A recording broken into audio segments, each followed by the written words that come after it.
about 10 seconds and then you can do your intro. Good luck, chaps. I'll see you later. Cheers. Need it.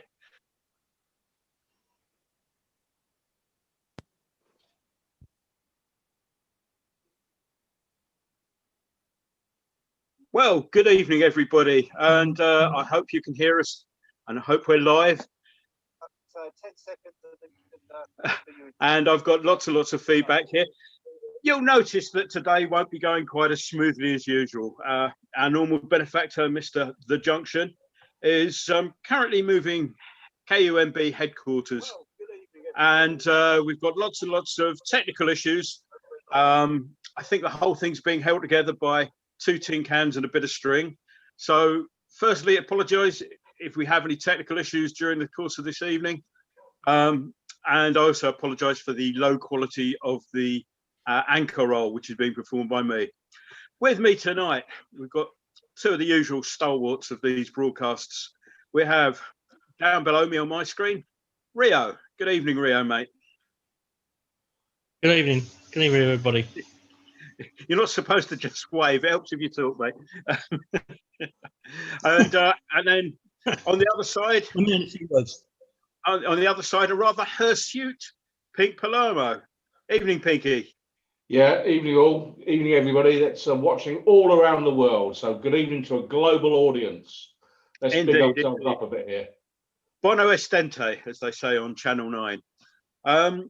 Well, tonight it's obviously Liverpool, and I guess in the absence of anyone else to ask me to do it, I've asked myself to go through the teams.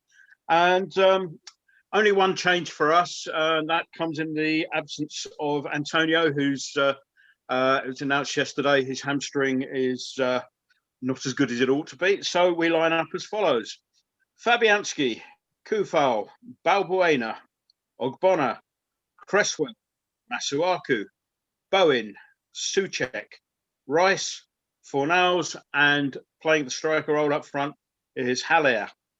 There's a first appearance for Benrahma on the bench, which lines up as follows: Yarmolenko, Benrahma, Lanzini, Snodgrass, Diop, Fredericks, and Randolph.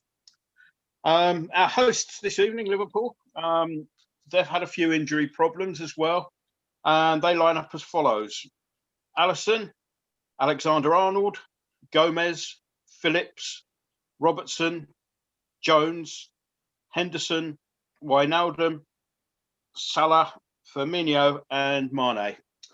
And I'll deal with their subs as and when later on. So, Pinky, what do you make of that? Well, you know, dare I say it, the big shock is no Virgil van Dijk. And you're all going to say it's not a shock, he's injured.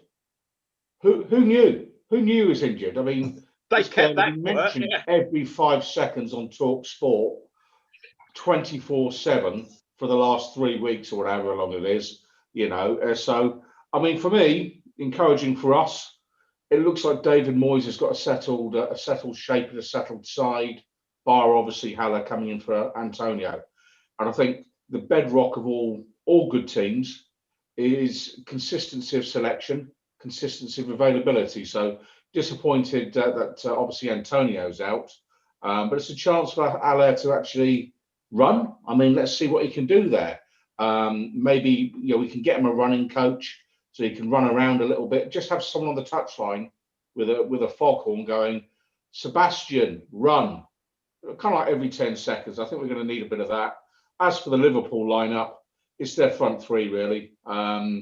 You know, the so-called gegenpress and what have you that Klopp deploys and pretends there's something new in it. It's as old as the hills really as a tactic, but they are highly, highly effective at it.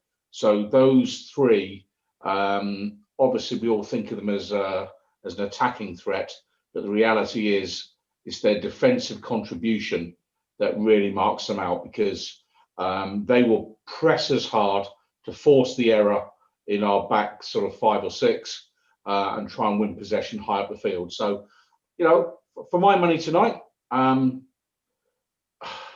you'd probably say Liverpool would just about be favourites, but we certainly shouldn't be at a price that marks us down as easy beats, not for my money.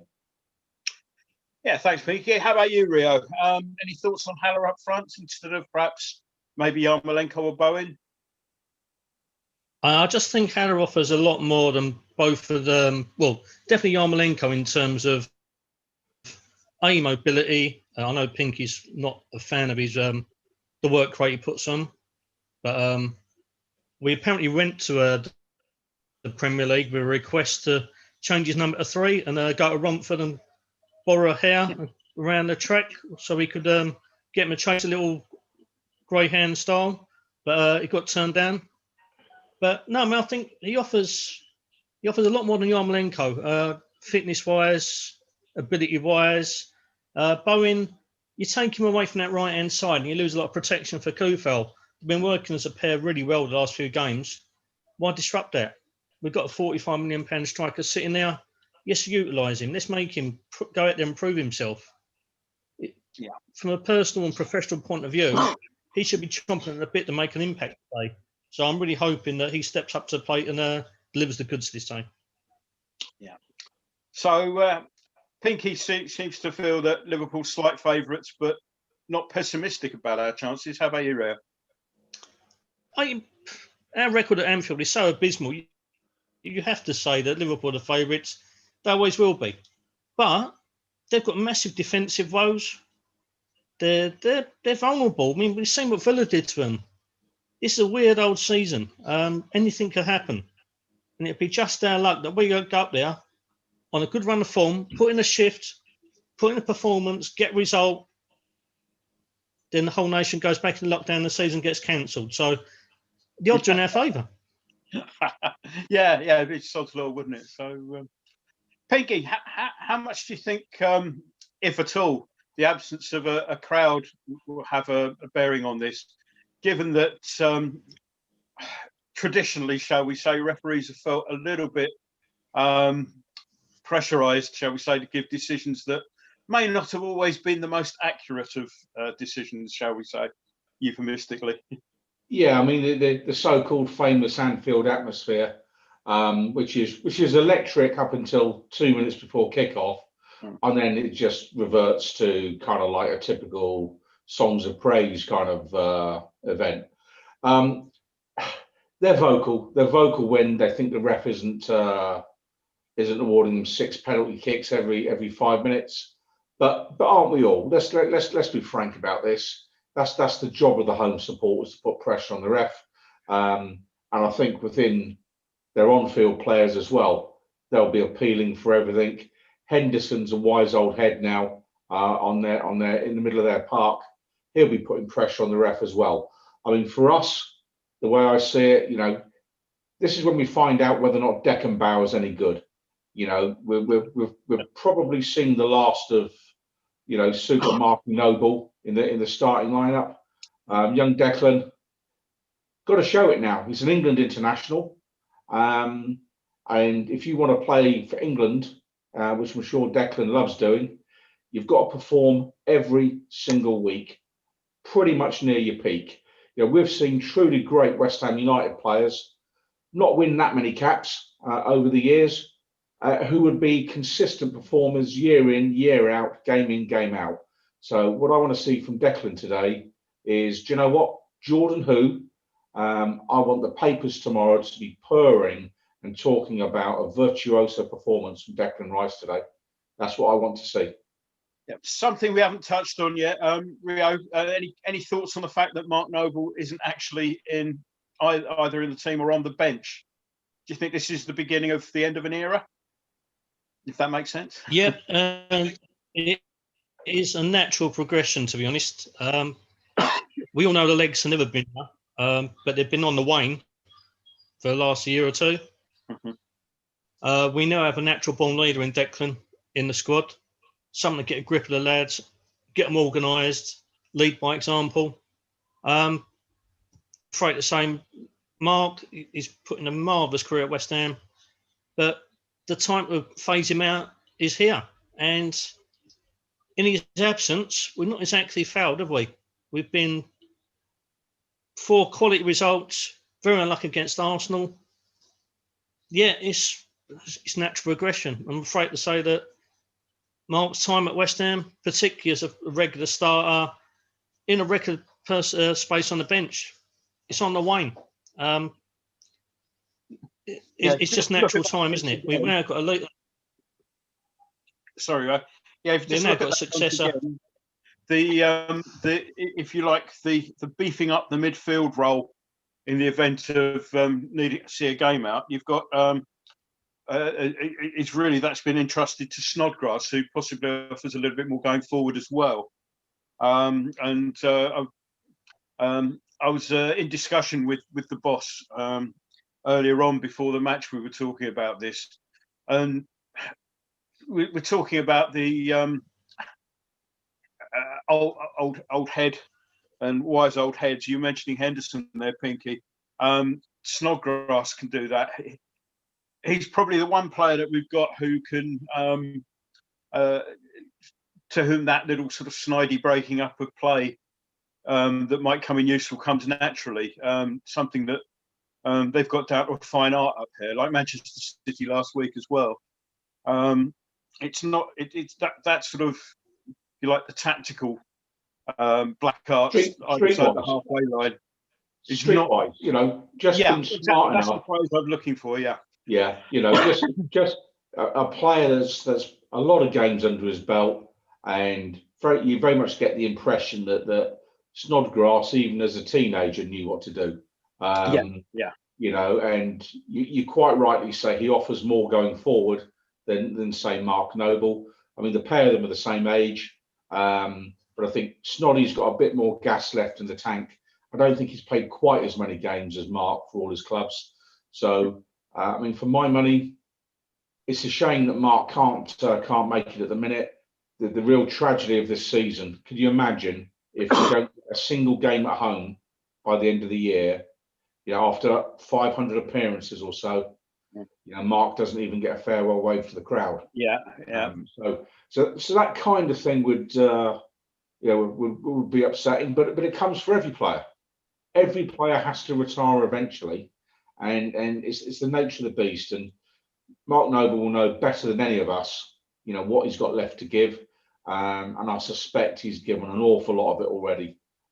So good luck to him in the future. But for today's lineup, the big worry for me, I'd expect to see Alexander-Arnold thrown in cross after cross into our box. That's for sure.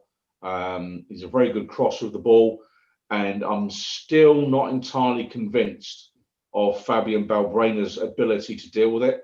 Ogbonna, I think, is excellent. I think he'll do us proud today. But I expect the threat to come from Alexander-Arnold's balls in, and that front three for Liverpool: Mane, Firmino, and Salah. They're good. I mean, it pains me to say it, but they're good. They work hard. They've got bags of pace, and our defensive unit's gonna have its work cut out today. That's for certain. Well, West Ham are now just coming through the tunnel. It's the light blue away strip today with, of course, poppies. This being, I think, Liverpool's last home game in the league before the various remembrance commemorations will happen. And Rice is now leading the team out as we speak. Teams come out obviously separately at the moment in the current thing. Well, I'll just have a quick look at the hellos from the YouTube thing before we get started. And yeah, G Wong, not sure we will get any opportunities to test that weak Liverpool defence. Well, let's see. And last caress, UTJ still busy bobbing for apples, I guess. Yeah, I should explain that although UTJ's got a sort of caption, this is because somehow he's managing to host this. But the position is that, as I say, in order to have this running, and bizarre as this may sound, UTJ has got no hot water in order that we can have this running. By plugging something in, his hot water's gone off. So it's probably a good thing that we're just seeing the caption there, because he did tell us that he was setting this up wearing nothing but a towel, having come out of the shower because there's no hot water. So you lumber with us, and how dare Last Caress say that I've chosen to dress as 17th century witch. 16th century, if you don't mind. That's the look I was going for. So Mischief reckons it'll be 2-1 to us, and well, the teams are out there, and we'll be kicking off very shortly. Of course, Liverpool have Adrian on the bench, our old mate, and shame he's not playing really, but still, we can't have everything, I suppose. So, any predictions, guys? Rio, how about you? Absolutely. I'm going for a score draw today. You know, had Antonio been fit, I'd have been confident enough to go for a win, but in his absence, I'm going score draw. Yeah, Rio? Yeah, I've been on a unusually optimistic all week, and I completely agree with Pinky. Had Antonio been fit, I think the win could have been on. We can exploit these, Doc. We can exploit their weaknesses at the back. It's only their forward line to really fear. In the prediction competition on KUMB and the Premium Members Forum, I went for a 2 draw. I'm sticking with that. Yeah, I think I'm going to go preview Percy's prediction. He went for a 2 draw, but lately he's been doing that every week and been pleasantly surprised. So anyway, the teams are lining up for a minute's silence, which I believe will be both as part of the remembrance commemorations and also in honour of dear old Nobby Styles, who sadly passed away yesterday. Yeah, minute's silence is on now, Gordon. So yeah, okay, let's go quiet, shall we?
Yeah. And the whistle has gone after the silence, so we're now just getting ready to kick off. No doubt there'll be the taking of the knee. Referee today is Kevin Friend, ironically named because I suspect he probably hasn't got many. But so, I think we're nearly ready. Come on, West Ham, excite me.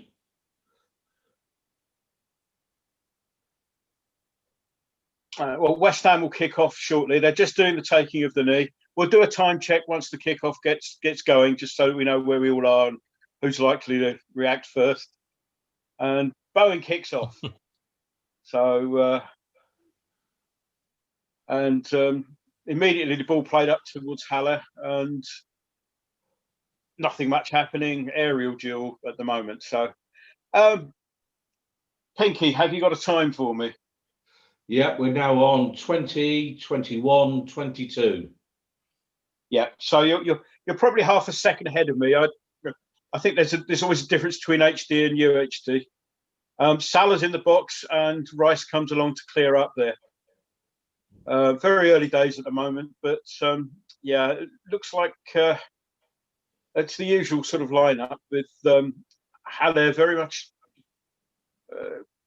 bit isolated up front there at the moment, and Liverpool, as you might expect, dealing with a lot of possession. Anything a comment on so far, Rio? At the moment, not a lot. I mean, I've got a couple of comments from the forum which might be of interest. Well, we've had Liverpool a 20-page but that's Yeah, a easy stuff. serious tackle.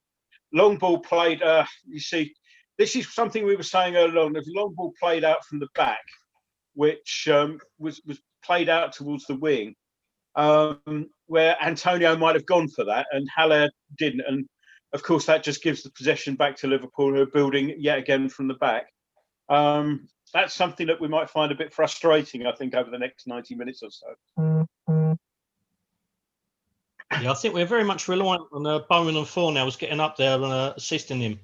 Yeah. So, Real, yeah, what's Especially happening in the Fornells will forum? provide the. Yeah, what's happening in the forum, mate? Okay, yeah, we've had 20 pages already pre-game, which is a very large amount. We're all running on the wave of optimism after the last 4 games. And it's been largely optimistic, which is unusual, particularly the magnitude of the opposition. So to counter that, absolute hammer put, there's way too much optimism on this thread, and it requires some balance. How to miss a sitter in the first 5 minutes? Ben Rama to go over on his ankle trying to do a step over, and Rice gets red carded for a perfectly good challenge, which VAR doesn't review, and no one knows why. Gary Lineker calls it an odd one. Match of the day to never get mentioned again while moving swiftly on to Pickford. Challenge on Virgil van Dijk, and he should be arrested. Liverpool to win 5-1. But a couple of comments to kind of balance that out again. Hammer 1972 has just done probably the best pun we're going to get all day. It's the 31st of October. This is a Halloween. But Kai Kemmer's calling for an immediate down with, lifetime and let's hope he gets a couple of goals. Pinky.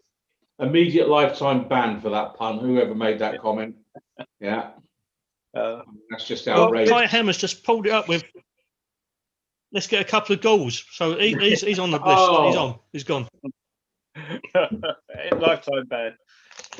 As you may gather, viewer, there's not an awful lot happening on the pitch at the moment. Salah just got a little bit of a run, but put it out for a goal kick. Immediately claimed for the corner, which it palpably wasn't. West Ham going forward slightly now as Rice intercepts, little ahead of him. So it's gone back to Masuaku, who's embarked on a dribble and found a blind alley, and it's going backwards again. So bit cagey at the moment, not really much to report. Yeah, so as it's back with Fabianski, where it started all a couple of seconds ago. This is hard, this, when there's not an awful lot happening. Trying to keep this all going. Come back up the junction, all is forgiven. So anyway, Liverpool, I was giving it the other way, is he? Sorry, looked like a Liverpool throw on the right-hand side, at least the lines of flag there was given that way. But not much happening. Pinky, thoughts about how we're lining up and what we're looking like? Yeah, I mean, the good news for us is the recruitment in very recent times, since David Moyes has returned, has generally lowered the average age of the starting 11. Which, when you're playing against a team that's high energy, high tempo, you know, they'll run all night with Liverpool. That's the essence of their game. You know, when we've got the ball, they will press. They'll try and force the error. So to have a slightly younger starting lineup than we've seen in recent seasons, I think can only help us. And it's perhaps why we're not seeing the likes of Mark Noble anymore, because they just simply haven't got the energy to cope with this kind of game that the likes of Liverpool deploy. Their front three are like a pack of hounds after a bone. If we've got the ball, and they will hunt it down to try and win back possession for Liverpool. So we can expect the manager to use probably all 3 subs tonight. That's what I'll be looking at, just for fresh legs later on in the game. Liverpool did get the ball into the box, a very high cross, had snow on it when it came down, but West Ham cleared it. Again, though, it's only getting cleared as far as really the halfway line, and Liverpool sort of fullbacks, wing-backs, as they're pressing forward. And we need to see it. I probably sound like a broken record because I say this every week, but we need to hold on to the ball a little bit more, in my opinion, than we are doing at the moment. But at the moment, as I say, we're sitting back and inviting them on. A lot of hard work, a lot of hard running going on in the midfield there. And that's a fine challenge by Cresswell, who comes out. But again, ball gets as far as halfway line, and Cresswell has to drop back. So yeah, thoughts on Haller so far, and the work he's doing or not doing up there, Rio? Yeah, well, he looks isolated again, doesn't he? I was hoping that both Bowen and Fornells would get up there and support him a bit more. Obviously, we're a little bit under cosh at the moment, but he really doesn't offer the same kind of outlet as Antonio does. He doesn't hold it up. He doesn't go chasing. We need to be in our clearance a little bit more accurate, probably a bit more patient. But at the moment, he's not really getting to the game. We haven't had much of an opportunity, to be fair to him, but we need a little bit more movement, I think, out of him. Well, we've had a couple of seconds of possession there. There was some good work from Cresswell on the edge of the box. A nice little flick between his own legs, really, that was able to bring the ball out. And a few promising seconds there as the ball came out, but it ended up back at Fabianski again. Haller wins the header, and looks like, yes, he's tugged back there. Phillips, the new rookie in defence there. What me, ref? Yes, you, Phillips. And West Ham have a free kick, about 10 yards or so in the Liverpool half. And we'll just see how this is about to go. It's been taken quickly out to Kufo. Kufo! Now, so it was a good quick free kick by West Ham United there. Kufel put a good cross into the middle. It was met by Haller, but you know it's a good opening for West Ham. So yeah, promising moment then. But did it come off a Liverpool player? I think it did. I think it came off Phillips. Yeah. And so we were buying on the corner. Swings it in, and it just runs out the other side for a Liverpool goal kick. But a good moment from Haller there. Firstly, to win the free kick. You know, he challenged very well in the air, which is his strength, obviously. So, you know, probably two minutes of half decent play by us there. But Liverpool bring the ball forward now. Yeah, it's deep in Liverpool territory, and it's been moved forward now. Played out onto the right-hand side, Liverpool right, that is. West Ham play very compact. Liverpool having a look hard for trying to find gaps between those lines there. It's going backwards and forwards along a line sort of 10 yards into our half. It reminds me of the old phrase, and going back a lot longer than I do. But back in the day, in the 1920s, when you first had radio broadcasts of football, they used to broadcast. And in the Radio Times, they used to put a grid with numbered squares on it. And behind the guy doing the commentary, there would be a guy telling you what number square the ball was in. West Ham pouring forward now, Gordon. Sorry. Bowen played the ball left, and Arthur now on the ball. What's he going to do with it? Puts it across. Yeah. Oh, yeah. Chance here now, surely. And 4-0's a score. Liverpool 0. Thank you, Pinky, for being half a second ahead of us. West Ham are 1-0 up, everybody, as you may have gathered. And yeah, your host has got to hold it together a little bit more than he usually does on these occasions. Fine finish from Fornells there. Not a bad move as well. Started off by Bowen in the centre. Ball came out to him. It seemed to have died a death a little bit out on the left when Arthur had it. Dilly-dallied a bit as to what he was going to do with it. Eventually, a cross came in, headed out only as far as Fornells, who's about 16 yards out, just inside the box, who took his time, picked his spot, and yeah, Liverpool 0, West Ham United 1. I mean, you've got to say that is absolutely dreadful defending by Liverpool. Yeah. Number 12, was that Joe Gomez? It's Gomez, and he's been capped for England.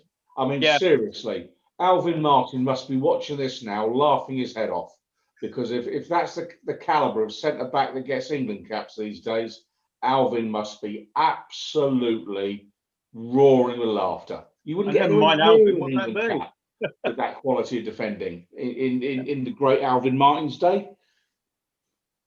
Well, we did suggest perhaps that the centre of defence of Liverpool might be a weak link, and so it seems to be at the moment. And it's probably the first proper chance of the game, would you say, Rio? Yeah, most certainly. I've got to compliment Pablo Fornals because it was a fine finish. Awful defending, as Pinky mentioned, but there wasn't a lot to aim at. Little corner, Becker's a big lump normally, gets down, saves them. Pablo found it probably the only gap he could do that near corner, and a fine finish, an absolute fine finish. Well done, Pablo. Let's hope you prove a lot of your doubts wrong again. As Liverpool break down the right-hand side, cross comes in, Salah's twisting and turning, but Rice, as ever, gets a foot in, right place, right time. That's the third time already that he's won back possession for us tonight. In fact, for the goal, it all started with a fabulous challenge by Rice deep in our half. So, he is marshalling that midfield. I referred to him as Deck and Barrow earlier. He is playing well tonight, no question about it. Yeah. So, 1-0 up, and no complaints so far from everybody. As you can imagine, the YouTube channel is full of people saying goal and yes, and including somebody saying goal. I think I'm behind. So we can't complain so far. This is actually of late a reasonably typical West Ham performance in that it's soak it up, but try and look a bit more clinical going forward. And as I say, it was a fine finish. What I would say is, of course, the TV company that's doing this have done their usual thing. Within about 3 seconds of the goal going in, they dug up that stat about the number of points lost from winning positions since the start of last season, which that's dragging something up for the sake of it, isn't it? Especially if you're including the start of last season, which is a pointless stat at the worst times. I think it's a well-known fact that most of the sports, certainly the football media in the country, is controlled exclusively by Liverpool supporters, apart from when they have the odd day off when it becomes Manchester United dominated. But I've got to say, West Ham United playing fabulously well here. It's a well-drilled team, very well organised, and you've got to credit the manager that when a key player, Antonio, drops out, he doesn't change the system to accommodate the player who is less well able to cope with it. He maintains his system. We'll stick with you, Pinky, because Liverpool have a free kick slightly left of centre. Okay. You're slightly ahead of Rio and I, so if you want to talk through just on, from our goals perspective, they're out on the right. It comes in left. Robertson slings the ball in, and Salah there picks it, plays it back deep. West Ham trying to come out. Fornals trying to drag the lads out with him. Ball drops. That's an important interception by Haller. And Arthur looks like he's going to pick the ball up. West Ham now coming forward. Well defended West Ham. But again, Liverpool win back possession. They surround. Some mistake there by Fabianski, but he's got away with it. Spilled the ball, but got away with it. Well done, Fab. Yeah, I mean, good defensive work by West Ham, but this Liverpool team works so hard to win the ball back. They really do. We are going to absolutely have to be on top of our game to hang on to this league. No doubt about it. Rio, interesting looking challenge on Fornals there. I don't know if you've seen that again.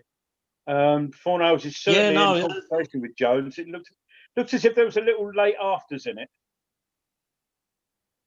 Very much so. They're just on a replay now. Oh, it's a stamp on the foot. He stood on his feet, and it It wasn't the most pleasant thing.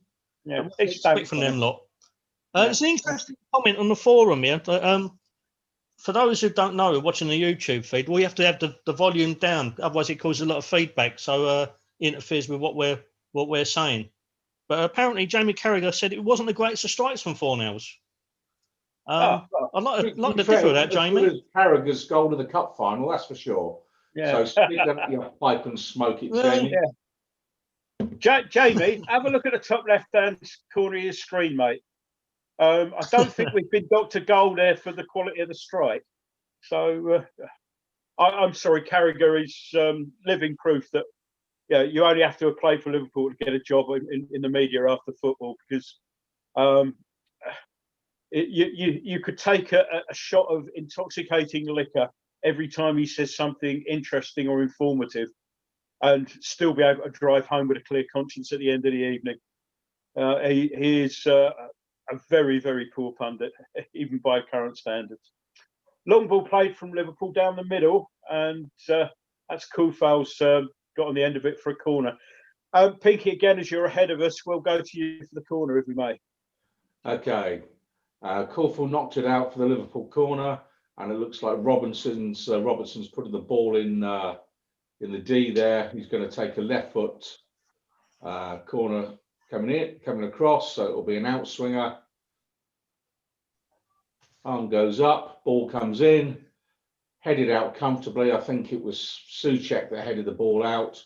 West Ham clear the lines, but only as far as 22, 23 yards out on the other side for a Liverpool throw, which they take, throw it back in the direction of their own goal. And now Gomez, the calamitous Joe Gomez, in possession, and Liverpool trying to build from the back again. So again, West Ham fall into their shape, very, very neat. 5-4-1 out of possession, and Liverpool at the minute struggling to really get in behind us. So yeah, the system that Moyes has deployed is working, and our midfield working very hard indeed. Rice is covering a lot of ground tonight. Yeah, Rio. Anything more from the forum, and other than that you can print about Carragher? Probably nothing broadcastable. It's just a comment from Kit the Car who mentioned about in the lead up to our goal, before it actually got to finals, both him and Bowen have made some excellent moves to create space. So that's something to kind of work on. Also, another mention that every time Fabianski gets the ball and tries to clear from the back, they've got two men on Thomas Souček at all times, which is going to make our job of getting hold of the ball and getting it into play into the rest of the field and the forward line a little bit harder. But at the moment, it's not working, is it? So carry on, lads. We're keeping our shape incredibly well. The bank of 5 and the bank of 4 when we defend is incredibly rigid and very well drilled. It's very impressive, to be honest. It is incredibly hard working. It is a good midfield defensive display, but again, it is a matter of we need to keep the ball a little bit more when it gets up to the sort of centre portion of the pitch. I mean, Haller hasn't really sort of, I think he's won a header so far and been fouled as his contribution so far. But yet again, another timely foot in. Nice. Bowen nearly wins the ball against Gomez. Not quite. That would have been interesting had he won that header with Haller running off him. But we're back to the sort of current, pretty much as it's been throughout the 19 minutes or so played so far, with West Ham looking very tight, compact, working hard in midfield. Liverpool having a lot of possession, but struggling to find a way through. And again, that's not something we've always been able to say about us, is it, guys? Pinky? No, I mean, again, I've mentioned it twice, but I'll make no apologies for a third time. It's our defensive shape. When people say, what do they do all day in training? Well, if you're watching this game, you'll see what they do all day in training, because the manager has clearly decided this is how he wants the team to play. And we're playing it week after week after week now. And the players are getting used to it. And they now understand their jobs. And I think, dare I say it, Liverpool just looked a bit threatening for them. But they understand their roles.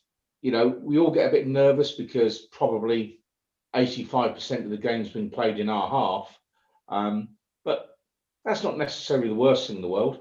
As long as we just keep working 1 degree harder than Liverpool keep working. And that ultimately will be the difference tonight. West Ham picked the ball up and played wide to Kufel. He's tearing down the right flank now, and ball played to Bowen. Bowen plays it inside to Souček. Souček now plays the ball forward to Kufel on the overlap. Fornals now picks the ball up in the middle and he's fouled. Surely that's a foul. Yeah, West Ham win the foul. No. Kevin Friend. Referee's played advantage there. He's given the advantage signal. Yeah. Not that there was much of one, but yeah. But the ball now on the far flank. Arthur skins his man. Trent, who he's going, never heard of him. Goes past him with consummate ease. Ball on the far side. Bowen plays it to Kufel. Kufel comes in, uses his left foot, tries to play the cross in. Liverpool now pick up possession and they're on the break.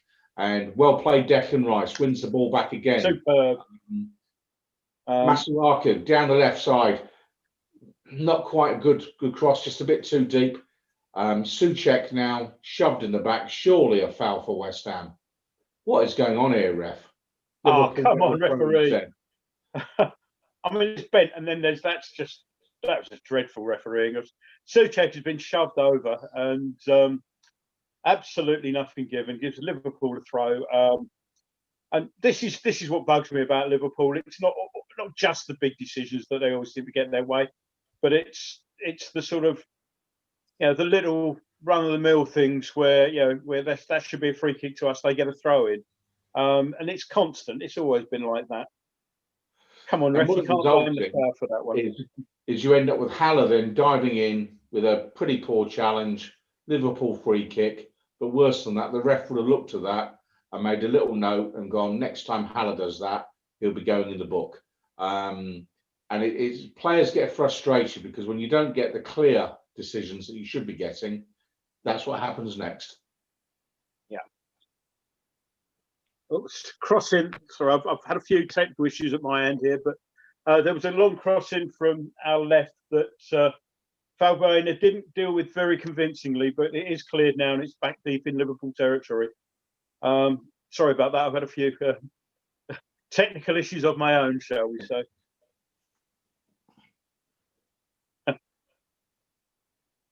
And well, no, it's still the same pattern. Lots of possession for Liverpool in midfield, but every time somebody's got it, they look forward, can't find a pass, and it goes backwards or square. It's been like this for pretty much 24 minutes now. We've 24 minutes into the first half, just coming up. They're trying to play it, spread it wide, and Alexander, I think that was put in across, but Arthur put the block in, and it looped nice and easily into Fabianski's hand. So looking good so far. Rio. Yeah, very much so. My one concern is that where Liverpool are coming forward in numbers and we're defending in equal numbers, I think the only way they're going to score at the moment. Mane in the middle. Good challenge by, who was that? Was it Rice getting in there? No, it was Cresswell. Chance there by Henderson, and he puts it just wide. Yeah, so West Ham use up one of their 9 lives that we're going to need tonight. But we did just enough, and that was a very brave challenge by Cresswell, and I think of Bonner, because it's exactly the sort of thing that Liverpool would normally get a penalty for. But Henderson following up puts it about a foot wide of Fabianski's left post. They're looking at great defensive work by Cresswell. Yeah, I mean, Cresswell's got goal side of his man, and Mane's thrown himself to the floor, as is their want. I think if you'd gone back a bit earlier to that, the ball through to Mane at the start looked offside, and I think that might have been as far as everything got in a proper spell of VAR. But if VAR did look at it, I don't know if they did or not, but it didn't look at it for very long, and we're playing on, so it won't be taken back now. So, Rio, you were saying about we're playing sort of very compact and defensively. It's when we do press forward like that, Liverpool. Shocking error by Fabianski there, spills the ball and instead of gathering it, and very, very lucky that Liverpool couldn't capitalise on that. starting to live a bit dangerously now. Yeah, Fabianski didn't have the greatest of evenings up here last season, did he? But as I was saying, Liverpool might actually take heart from the fact that that chance and that little melee came from basically a long ball. Similarly, just there where Fabianski spilled it, I think he was put off by Ogbonna running across his path. I think that was the reason there. But still, you'd expect a keeper to be sort of keeping an eye on the ball and not worrying about the players running across him. But it's just dropped back into its usual pattern now. It goes out to Alexander and it comes back in to Phillips, back to Gomez and across the halfway line again, which is fine by here, fine as far as I'm concerned. I can watch this all afternoon. So, Pinky, thoughts about if you were Liverpool? What would you be doing to try and break us down? If I was Liverpool, I'd just carry on doing what they're doing, because essentially they're playing the way they've played for the last couple of seasons. So they've got their first pick front three on the field. They've got their main man in midfield on the field.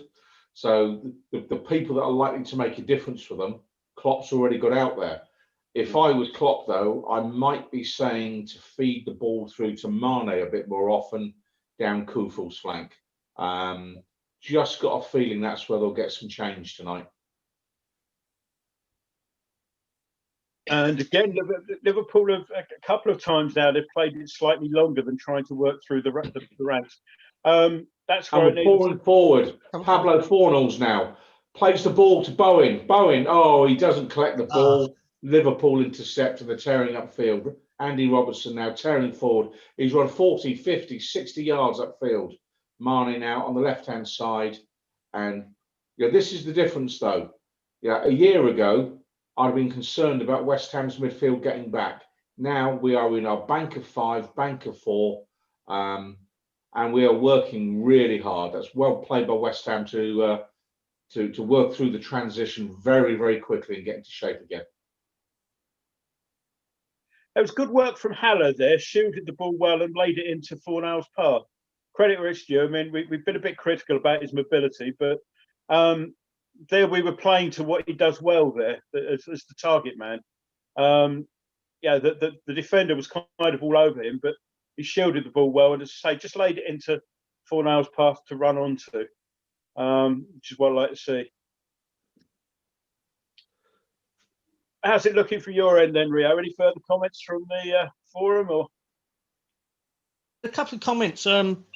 Basically, again, bemoaning Jamie Carragher's commentary.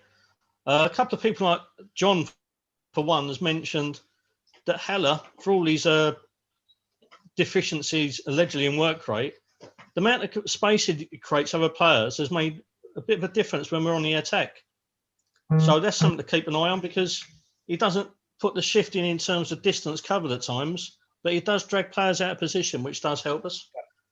Apart from that, I was just about to say before. Yeah, go on. Before the they had that attack about 3 or 4 minutes ago. The only way I can actually see Liverpool getting a goal at the moment is by a rather dubious spot kick, because I just think they're going to go try and take a tumble in a crowded box and try and get a cheap decision from the referee, who hasn't exactly been on our side so far.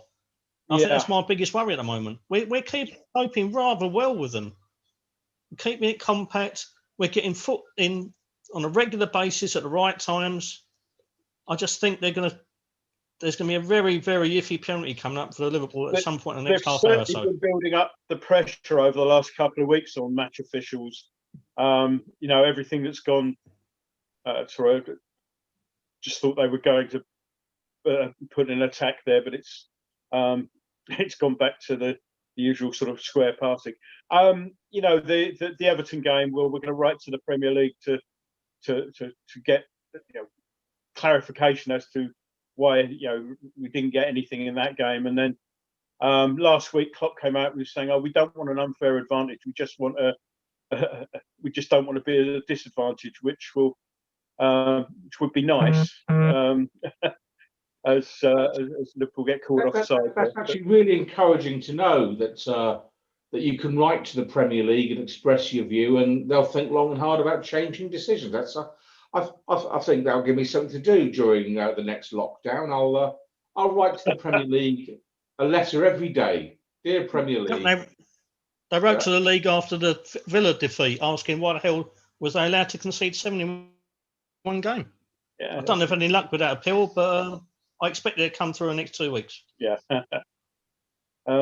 West Ham in Liverpool territory at the moment on the right-hand side.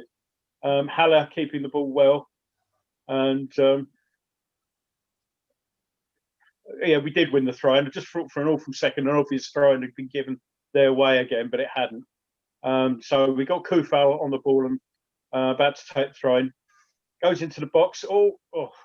Bowen was in a good position, but couldn't bring it under control, and the ball goes through to Allison. But nice to see us up that far. It's been a minute or two.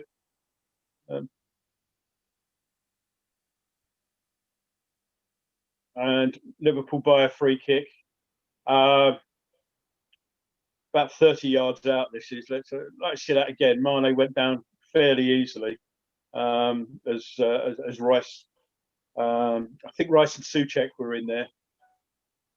They've not shown the free kick again, but Pinky, if you want to talk us through it, as okay, being the more up to date of the three of us. Yeah, I mean, they've got the two fullbacks over the ball and Henderson hovering as well. Henderson's just obviously given the instructions as to, whatever happens, lads, hit the deck like the sniper's got you, and we might get something. Planned move here, ball played left, trying to work it back, and West Ham now tearing upfield. Gerard Bowen plays a neat pass. Again, it's Pablo Fornals, time after time. He's the guy that brings the ball forward, doesn't quite get his cross into Masuaku particularly well, but West Ham still in possession. Cresswell throws one in. It's a poor cross and goes behind for Liverpool goal kick. But time after time, we see that tactic of Pablo Fornals, being the outball that drags the team forward by carrying it upfield week after week. Clearly a very, very good player that we've got there now. I've just seen Klopp having a bit of a moan there. As that ball broke away from us, a Liverpool player went down, as you say, as if picked out by a sniper. The referee was right on the spot and immediately waved play on. But Klopp seemed to be thinking that that's not the referee's job to do. Clearly a bit of frustration getting in. And Salah's fouled. There was a bit more frustration for Liverpool there. Salah was bearing down what we used to call the inside right channel and tugged Cresswell back. And as Cresswell went down, Salah's given that referee, he's supposed to get out of my way look. But definite free kick to West Ham. Absolutely no worries about that, even though they seem to think it shouldn't be up here. So, but yeah, we've got to be careful with this Anfield sniper. And we don't want to give them any excuses, do we, Ria? No, they're going to go down at every given opportunity. The longer the game goes on, the longer it stays like this, we're going to see more and more of that. Again, another good foot in, and we clear our lines again. It's just a very, very efficient defensive work from us. We're going to be under the cosh on the rest of this game, but so far we've dealt with it really well. The only bit of a concern you've got to say is Fabianski. There's twice he's come out, looked a bit shaky. Let's hope they don't try and exploit that further. Let's hope they're unable to. So, Pinky, 35 minutes gone on my screen. Happy so far? Delighted. In fact, more for the performance than the actual scoreline, if I dare say that, because people forget the game's about defending as well as attacking. And one of my bugbears with our lot over many, many years has been our inability to maintain a proper defensive shape when we don't have the ball. Because for years, we just haven't had the players that could work hard enough to do it. Since Moyes has come back in, since Project Restart, certainly, and he's found this way of playing. He's got the personnel to play it. Maybe not the perfect personnel, but ones that are good enough and who will follow the basic instruction. They do it, and it works because suddenly we're not leaking goals, and it becomes a much easier game to get a point or 3 points if you're not leaking 2 goals every single game. So Liverpool just had a chance there with Robertson blasting it about 30 yards over the bar, but no real pressure. It was, we're reducing the great Liverpool to, kind of like reckless volleys. It's the sort of volley that if Sam Allardyce is managing Liverpool, please don't laugh, he'd immediately have subbed Robertson there, just for the way that he lashed out in the volley. Yeah. I think the thing that concerned me there a little bit was the fact that Kufal hadn't got too close to him, and if Robertson had been a little clearer of thought, there probably had time to actually try and control that. He most certainly did. Yeah. But he wanted to be on the telly. His mum set the video, and he thought it'd be on the closing credits for Match of the Day, so he hit it. And he might still get all that, but for entirely the wrong reasons. For the younger viewers, I'd say set the video. Before the days of Sky Plus and that, we used to record TV programs on magnetic tape. Don't laugh. What do you mean used to? yeah. So I think he probably still does. So yeah. Anyway, any comments from the forum to go? I think the YouTube comments thing seems to have gone very quiet at the moment. So if you're out there, guys, feel free to try and wake my YouTube up. Come on, referee, another dive, and it's been given. Free kick to Liverpool just outside the box. Let's have a look. Yeah, it's a free kick. Come on, we've got to fess up to the ones that are. He made sure he went down. Let's put it that way. It's one of those minimal contact, but I'll go down anyway. Free kick in a dangerous position. We'll come to the comments and stuff later on, because we're, as I say, it's a dangerous position. Just left outside the post, line of the post, or from our point of view, to their Liverpool right. And we're talking about 22 yards out, sort of just to the right of the D outside the box. Alexander Arnold looking over it at the moment, with Henderson also sort of hovering. Pinky, I'll leave it to you. Okay, well, again, it's the trio. Alexander and Arnold takes it, hits the wall. Rice now wins back possession. Superb, Declan. Tidies it up, He's absolutely bossing them tonight. He really is. He's having a terrific game. It's all broken down a bit for Liverpool. They're back in possession, mind you. Haller's had a bit of a knock there. Get used to that, son. You're supposed to come off the field in a bit of pain. Liverpool now coming forward down their right flank, down our left, and you've got Henderson on the ball, plays it inside to Alexander Arnold, plays it across to whoever the hell the number 17 is.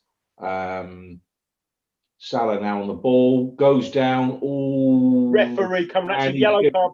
No. Oh, that is a dreadful decision from this angle. What did I say?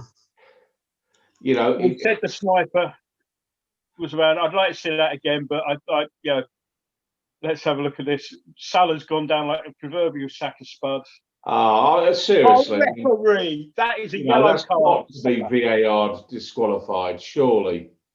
I mean, if you get a penalty for that, I'm sorry, but that's a yellow card all day long for the dive. That's an absolute shocker. Where's the VAR? Where's the VAR for that? It's just cheating. Dare I say it? Somebody in Liverpool's nicked it. I am speechless. We did say that the only way Liverpool were going to get in was a cheating dive, and that is just. There are no words to say how disgusting that is. I mean, if you're a Liverpool supporter, you're not normally capable of shame, but you really ought to be ashamed of yourselves. Yeah, it's penalty 1-1. taken straight down the middle, Salah's 1-1. goal. But, Well played, Salah. You disgusting cheat. Simple as that. What's the point of VAR if it's going to actually give that? There are no words to say how appalling A, the original decision was, B, the dive was, and C, the fact that VAR has not had a look at that. And that's been coming up for the pressure that Klopp's been putting on the officials for the last 2 weeks. Dreadful, absolutely dreadful. Rio? Yeah, I mean, I called it. He was going to buy a cheap penalty. They reverted to type. Like you say, it's a completely disgusting decision. It's the only way who's going to actually break us down at the moment, though. They're looking for a cheap way in. Dare I say, it's typical scarce mentality. If you can't beat us playing football, you're going to try and cheat us out of something. I'm not lost. It's terrible. Absolutely awful decision. You very rarely get a fair crack at a whip up there, but even that's just taking it into a new dimension as far as I'm concerned. There was no attempt to do it right. We're on the attack now, anyway. Come on. It's an interesting free kick from Creswell. I think it was not the back by Soucek. Haller just couldn't quite get on the end of it. But I mean, it's just a massive setback, isn't it? I mean, we've worked so hard, we've played so well, and now we're just to lose out via that method. It's just shocking. Yeah, as yet another foul either side of the 10-yard. As we break forward, another foul either side of the 10-yard box, 10-yard circle. The Sunday Times, I mentioned, Preview Percy mentioned it in his build-up, commented on how these teams have weaponized the tactical foul. And we've got a classic example of it there. Promising looking break. And just brought down, no yellow card, but there was no attempt to play the ball. The only attempt really was to bring the player down. Nothing.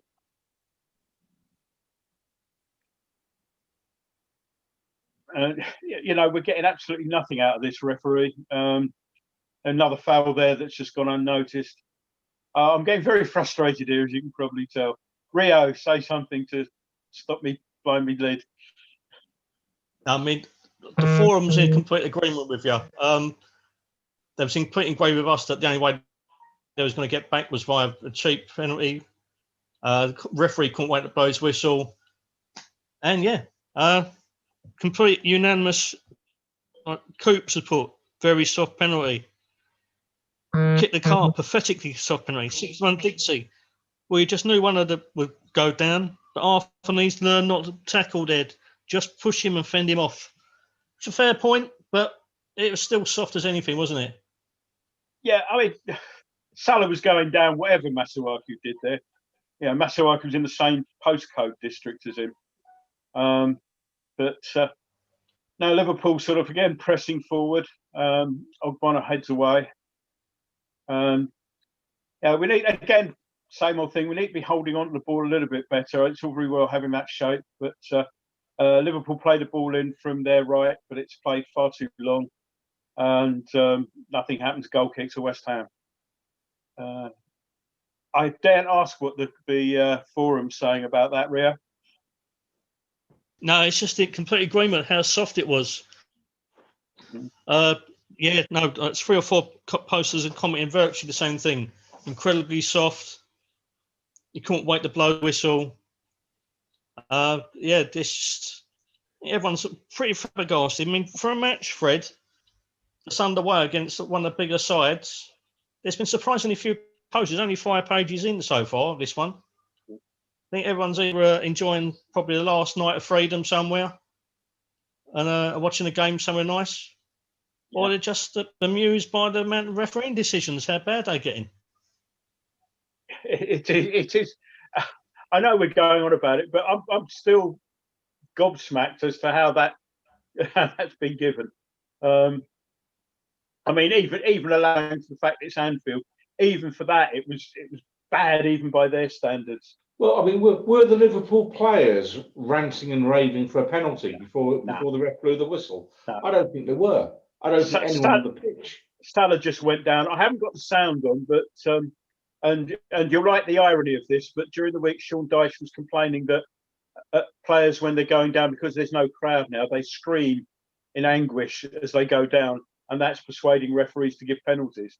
As we'll recall that every time a Burnley player went anywhere near Andy Carroll, they ended up clutching their faces a couple of seasons ago. So West Ham on the ball at the moment on the left-hand side. Masuaku taking it forward, plays it inside, played across now to Bowen on the right-hand side. That's a good ball. Bowen cuts inside, plays it inside to Fornals. He plays it out wide to Kufal. Kufal gets the cross in, and it's cleared. Oh, too casual there from Declan there. Yeah, well, I should have done a bit better there. And it's all the way back to Fabianski. But some promising football there. And that's half-time. Well, it's a good half from West Ham. All the hard work completely undone by sort of blatant cheating from Salah and a compliant referee who has given West Ham absolutely nothing that he should have done.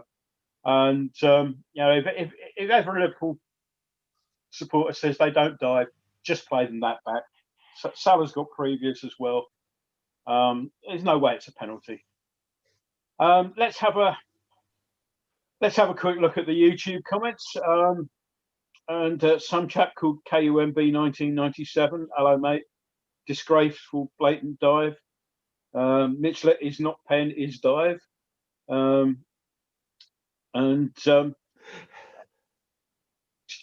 Gavin McGrath, anyone but Heller for F's sake. We've lost the dimension. Well, yeah. But it's very disappointing. The fact we're 1-1 at half-time at Anfield and we're disappointed probably tells us quite a lot. Pinky. Absolutely. I mean, I have to say, outstanding from West Ham in the first half. We looked organised, we looked athletic, the work rate was superb. A couple of outstanding individual performances. Declan Rice has been superb tonight. I mean, there's no other word for it. He's played very, very well indeed. Fornals having a good game, Bowen having a good game, and to have all that good work undone by a shocking refereeing decision that, I mean, I know Liverpool supporters who even they'll be embarrassed to claim that goal, because it was never, ever in a million years a penalty. And so to play so well, to take the lead and then be pegged back to all square by that is disappointing. But, we've got 45 minutes, we go again. And do you know what? We could win this because Fabianski really hasn't been that busy, has he? Let's be honest about it. It's not like he's been, pulling off worldy saves every 3 seconds. So who knows how this could end up? Yeah. Prior to the penalty, they did flash up the stat that there'd been one attempt on goal by both sides, and obviously only one attempt on target, which was our one. So it's obviously fairly even. Hobo Changba on the forum. You ask yourself, if we get that penalty, will we get that penalty at the other end? And the answer is never. Yeah, I'd be very surprised if I mean, the only decision was really how quickly should you bring out the yellow card for that dive, and the fact that there is VAR which has looked at that and confirmed the decision just astonishes me. It really does. Rio, what are your views on the half? Yeah, very disciplined performance by us. We've worked hard. We've kept our shape. I think one of the positives to me is like Hilaire. I mean, one of the criticisms about him and our system we was playing last year is how isolated he was. But he didn't drop deep often enough to kind of get himself integrated with the rest of the side last year. Today, when everyone else drops deep, he's only about 10, 15 yards away from them. So when we do break, he's there to kind of lay it off. So there's opportunities there for us. Now, when we have gone forward, we've done pretty well. We've threatened. We just need a little bit more composure in our delivery. The only time we really put in cross, which has hit the mark, really, is the one that Gomez balled back to 4 now. So with that really awful finish, which bobbled over the line barely, with the assistance of various people from our bench using low football techniques to float in. Yeah. There's been one legitimate goal in this game, Carragher. And has there been any comment on what Carragher said? Just the usual abuse, basically, and someone actually begging that. Well, sorry, not begging, but thankful that he's watching another feed with Jim Beglin co-commentating rather than Carragher. Yeah. So yes, Jamie, as a broadcaster, you're worse than Jim Beglin. Congratulations. There's a few comments on the forum regarding the penalty. Kaya Hammers put, if Arthur had carried on instead of stopping, the ref would never have given that. Never a penalty. Wolf 39 and a hand dog both commented. Hand of dog put, not even a mention of Salah throwing himself to the floor. How's that right? Yes, he had his foot tapped, but holy, he just jumps and falls over after that. I hate football. Someone called up the junction, who I thought we'd barred. No? Can you get back to your admin rights? He's probably not just not a penalty. Yeah, just not a penalty. Salah feels a touch and throws himself to the floor. Where is VIR when you need it? WHUFC06 has put, Salah spends most of the game trying to get his body in the way at the last minute, hoping someone taps him from behind. Got to be cleverer there. And that's probably the fairest comment. Salah is always looking for that. Just unfortunately, we got suckered into it, and so did the match officials, as per usual. Yeah, I mean, it's worth pointing out because with all the Liverpool pundits over the years, and they've got long history of going to ground at the shortest possible opportunity. There's this myth has grown up with pundits who said, "Oh, if there's contact, there's a right to go down." Well, no, the laws of the game are quite clear that any contact has really got to be. It's got to make the player go down. It's not a point of if you touch a player, then he goes down, he gets the penalty. It never has been, and unfortunately, it's just become accepted currency. I mean, they're just showing it again, and in no way is that a penalty kick. Yeah. I mean, even Graham Souness is looking embarrassed there. Yeah. Kelly Cates is actually laughing and going, "Not even my old man would have got a penalty for that." Yeah. And you're looking at it and it's thinking, it's hard enough as it is to go to somewhere like Anfield and get anything at all.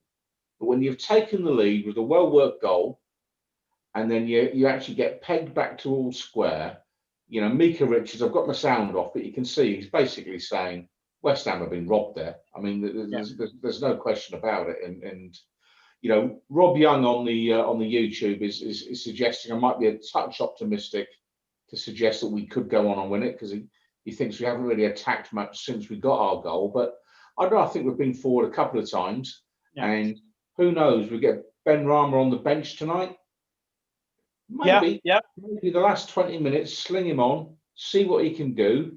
Because this is not a great defensive performance by Liverpool as defenders. Their defending is being done in the front half of their team tonight. So I think if we go at them, we just might nick something here tonight. And on the balance of play, I don't think it'd be unjust. We're playing well. We are playing well. We scored the one legitimate goal. Yeah. So you wouldn't make any changes at the interval anyway, Pinky? Not at the interval. I think probably round the 75-minute mark, because without going too Aladici on everybody, at 1-1 at the minute at Anfield, every single one of us before kickoff would have taken a point. Let's be honest about it. I've been up there, I think 19 times in total, and I've seen us get one win. We're very fortunate to be up there the week we won 3-0, but it's not a ground we go to very often and get anything better than a point. And even a point is rare at Anfield. So COVID-19 or not, at Anfield, you take the point. It's not a bad result, but who knows? 20 minutes from the end, make a change, take the chance, because I don't think Liverpool are really at it tonight by their standards of the last couple of years. They're not all that. Any thoughts on possible changes, Rio? No, I completely agree. We've got to stick with what we're doing at the moment and the personnel. We're working hard. You don't really want to disrupt the balance and the work ethic of the side at the moment. I think when, as Pinky said, when legs begin to tire, we might need another different option, something to stretch our defence a little bit more. Then I'd consider making a few changes, but nothing in the immediate kind of future of this game. Leave it to, as Pinky said, about 70, 75 in, assess the situation, then potentially freshen up the legs. I'd make one change. If there's a bloke walking around with a dog outside the ground anywhere up there, I'd bring him on for Kevin Friend. Even if he hasn't got a clue about football, he will make a better job of things. We've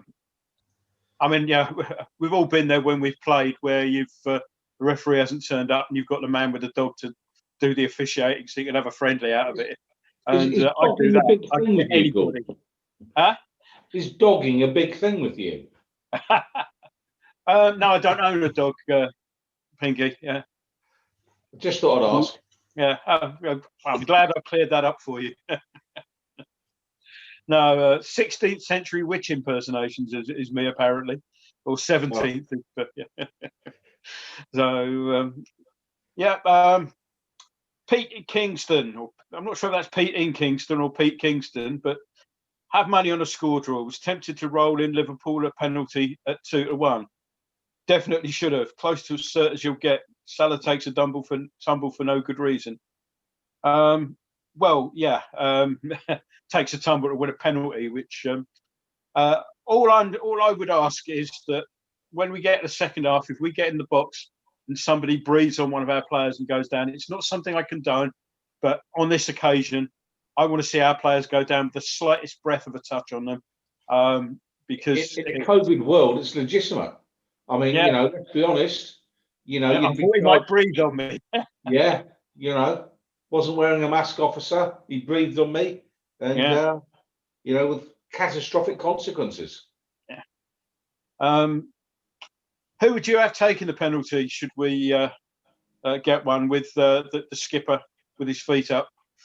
I mean, in the unlikely event we get a penalty at Anfield, I know I'm dreaming, of course, and it's hen's teeth and chalk spying around territory. It's that rare, but Plan B normally Antonio, isn't it? Yeah, we're missing him. Cresswell. Dare I say Sebastian Haller? Yeah, possibly. We can I'll tell you throw what a wild the card in trend- here. How about Stuchek?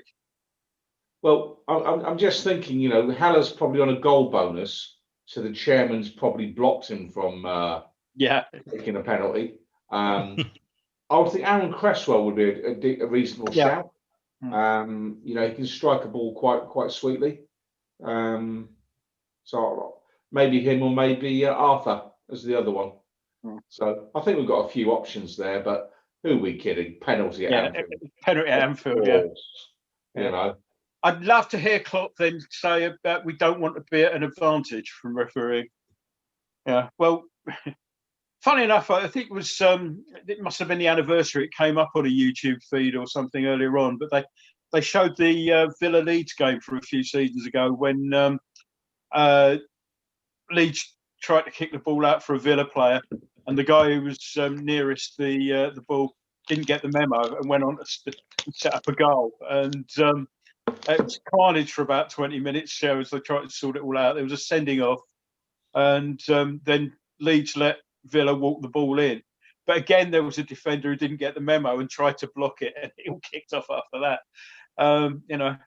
If you've really got that sort of interest at heart, Klopp, you'll substitute Salah and let a walk in goal. You won't, of course, because You know, you basically want everything in your favour. You're an arch hypocrite, but no, it's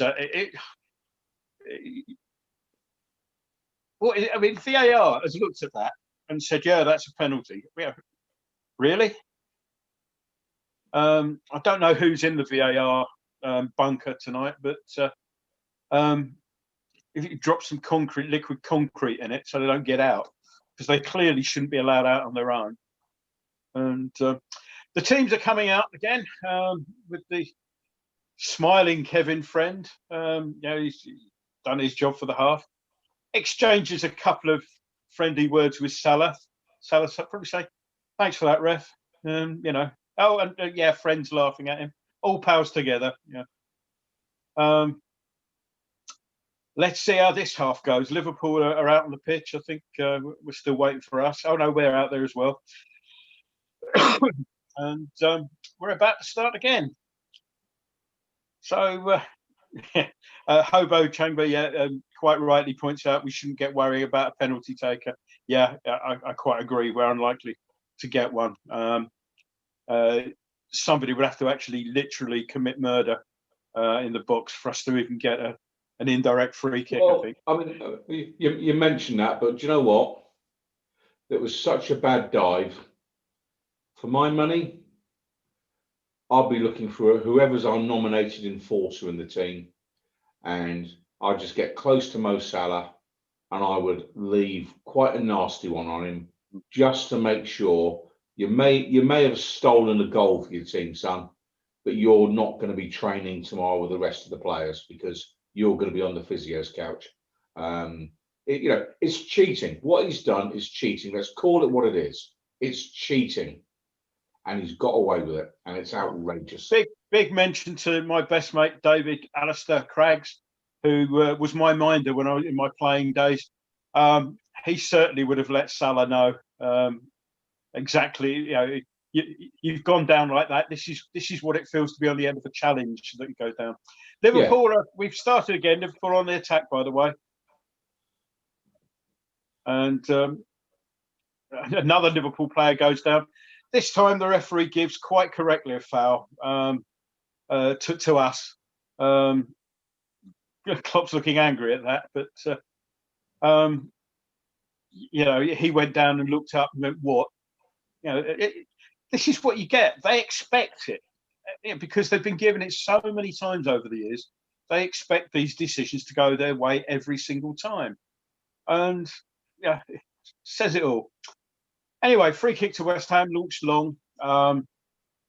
Bit of aerial tennis, and Liverpool now coming on the attack, going down their left, and it's Robertson on the ball. No changes, by the way, for either side at the interval. So nobody's substituted Friend for the man with the dog. And pretty much similar pattern to what we had for most of the game, with West Ham playing compact, Liverpool looking for ways through. And all a very weak shot that nearly turned into a pass there, but Jones was looking to get through, but Fabianski came out and gathered. Yeah. So thoughts so far on the first 2 minutes of the second half, Pinky?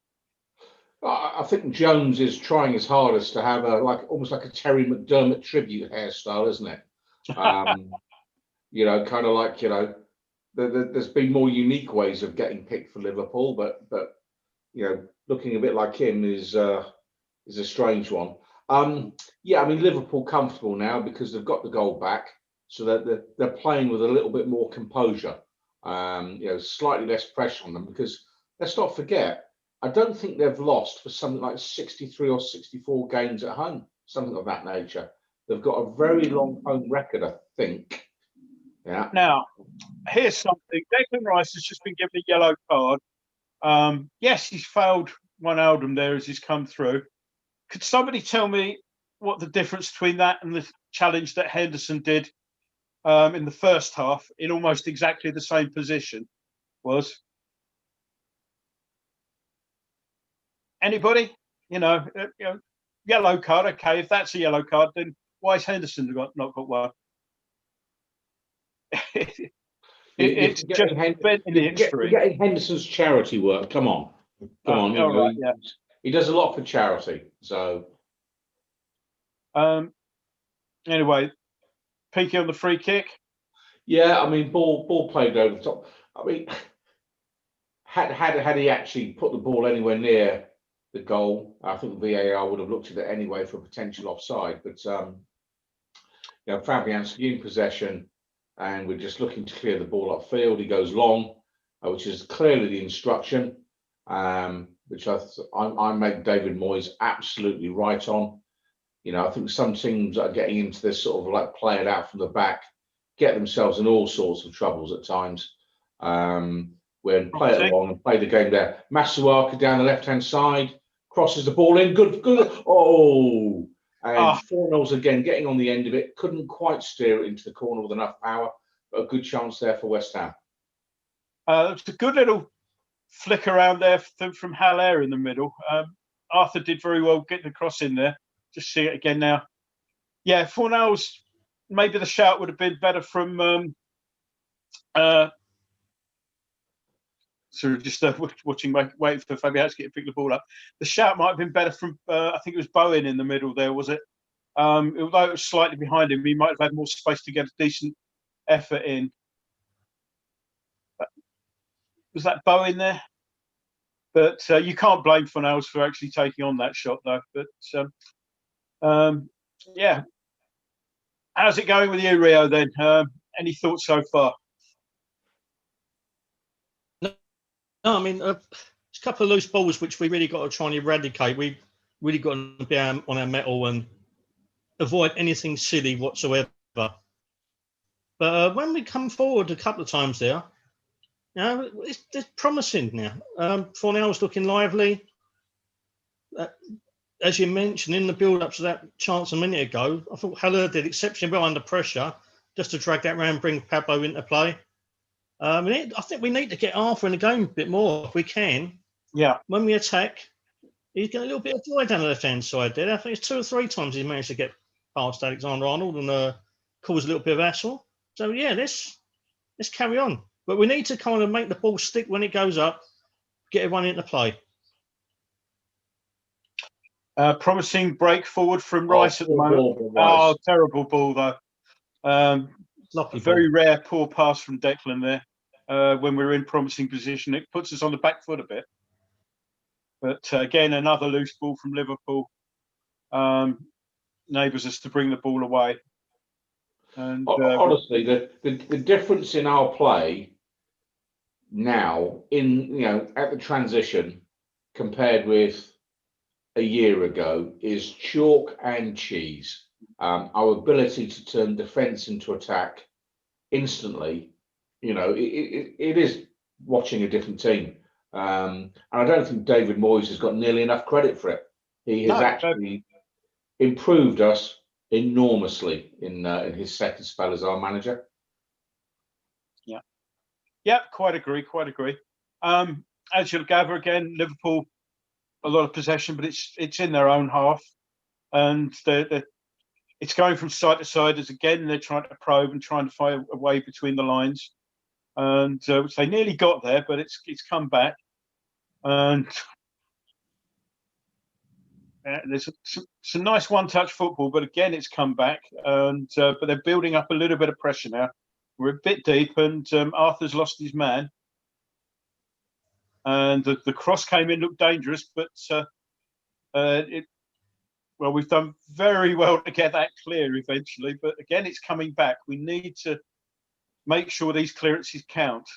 And Arthur's gone in, won the ball, and we bring it away. A little bit sort of hairy there for a minute, but we kept our composure, I think is the nicest thing to say about that.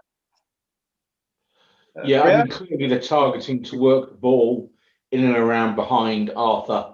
They know he's not genuinely comfortable as a left back. So when he's deep, beyond, say, between the 18-yard line and our goal line, they'll target him and work the ball in around him, because his positional sense isn't the best for someone in that position. And you know, the Liverpool coaches would have pointed that out to their players at half time and just say his confidence has probably had a knock in the first half, because fairly or unfairly, he's given away the spot kick and getting in and around him, and he might make another error. Well, the referee's making him retake it, I think. But Gomez has gone straight through the back of Bowen there, in the halfway line. You know, no attempt to play the ball, just to break up the play. Here's a multiple choice question for you. Did Gomez get a yellow card for the cynical foul? Yes or no? I don't really think we need to be asking that question, do we? It's the sort of take one for the team sort of attitude. If we all keep fouling around there, he won't book us all, or indeed in this case any of us. It's a poor refereeing performance. It really is. I've just been sent a message saying Liverpool need to get Yarmolenko on. Yes, I mean, to be fair, if anything happens to Kevin Friend, they may be in trouble, of course. But and we're back on the same pattern of play. Rio, anything to update us with? No, there's not a lot really. A couple of comments in the forum. Dino has put, we've been poor tonight. We've offered nothing at all. And if we don't try and stop to throw some punches, we'll end up with nothing. That I can't agree with in the slightest. Celador's put, one thing I like, Fornells and Bowen are playing higher in defence, less dropping into the double wall, and it's given us more opportunities to get forward. There's been a bit of chat about Sebastian Haller's contribution and whether he should stay on the pitch. And it's just been put by... I've just lost the comment. Oh, yeah. There's another one. Rice has just been fouled again. You know, it's a free kick. Where's the card, ref? You know, Rice has done one of those, ref, and he's got a yellow. That must be about the fifth or sixth of those I've seen from a Liverpool player. You know, it's free kick is wasted. It's ended up in the arms of Alisson. Interesting stat just come up from Sky.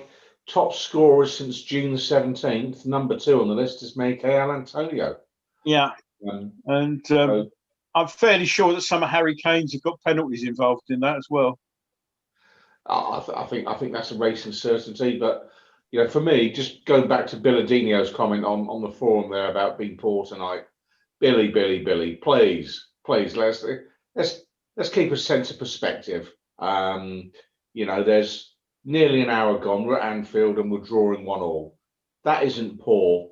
That's good. Most teams would bite your arm off for that kind of position after an hour at Anfield. So, you know, I love the optimism, thinking that we can go there and actually tear them a new one, but it don't happen that often.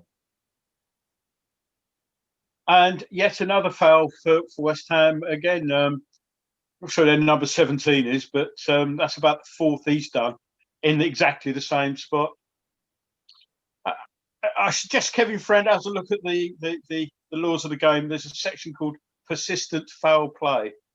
He might find it enlightening. Masuaku on the ball now, and but doesn't find anything going down the left-hand side, so it's back with Ogbonna.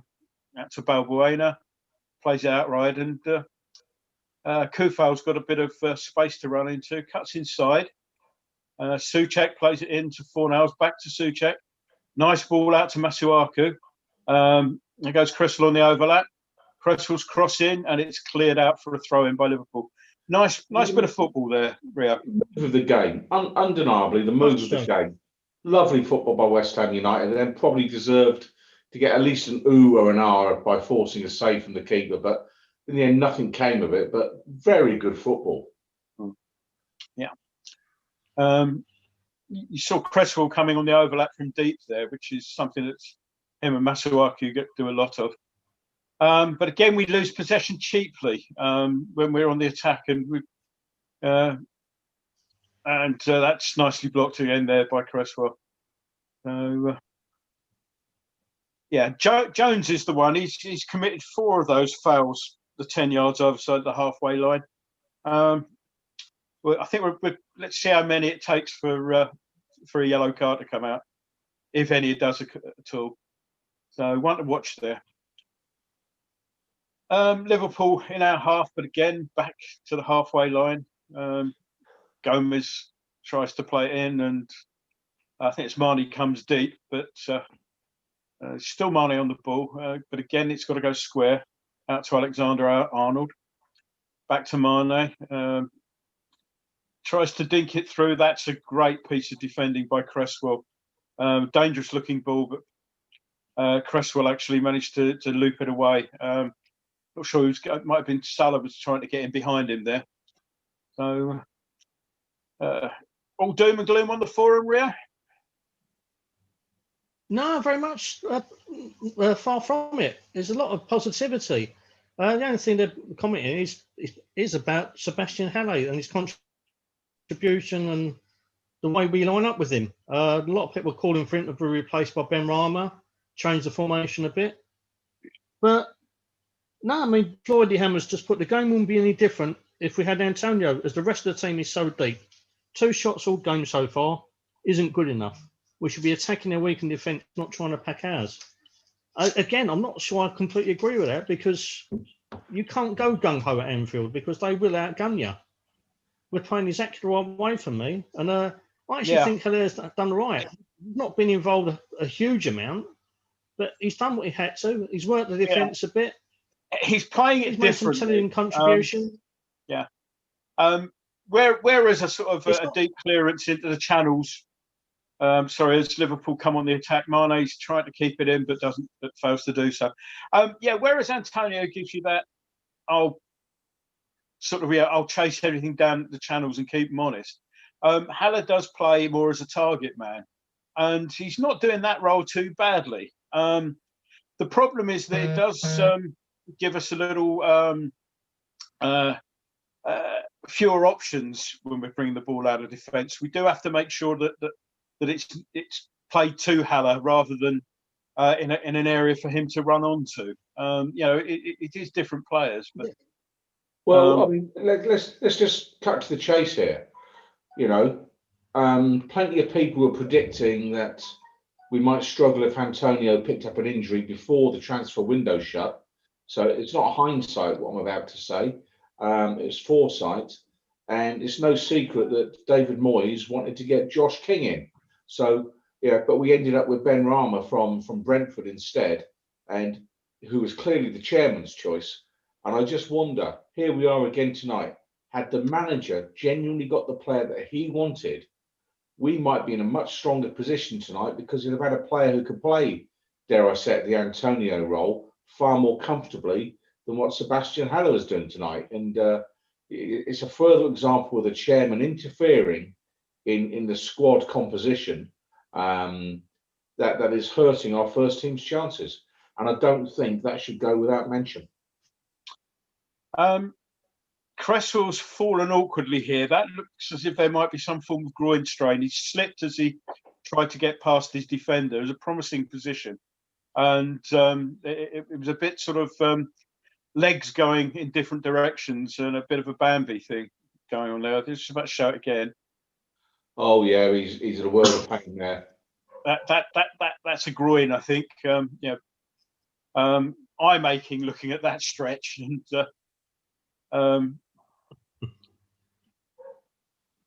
well, the physio's on at the moment. Looking at it, this is not what we want to see. If that is serious, I guess who would you be looking at as the replacement? Would you put Diop in there? I think his natural replacement is a left-sided defender. It just makes complete sense for me. Yeah. The warming spray would come in useful. Well, Gavin McGrath, his last word on the Haller situation. I've never seen a West Ham player watch his team play instead of participating. I'm ahead of you guys. Commentators are literally tearing into him right now. Yeah, they did show a replay of a bit where he didn't really sort of make much of an effort to give Phillips any challenge in the air, which there is a criticism. He does need to sort of try and keep them honest when it is played to quite close to him. We've restarted now anyway, and Cresswell seems to have the deep heat seems to have done its stuff. You'd have to target it really carefully in that part of the anatomy, wouldn't you? I mean, you know, you'd have to be saying to the physio, careful where you spray that deep heat. You could have a very uncomfortable evening. Yeah. If it's misdirected. Yeah, I'll take your word for it. I've always been very, very careful.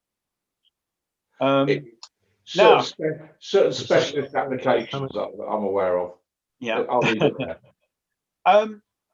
They're looking at Kevin Nolan was there with the tablet, and I think it was Yarmolenko who was having a chat with. I looked away at the wrong moment. I think it was Yarmolenko. As a long ball from Liverpool goes out for a goal kick.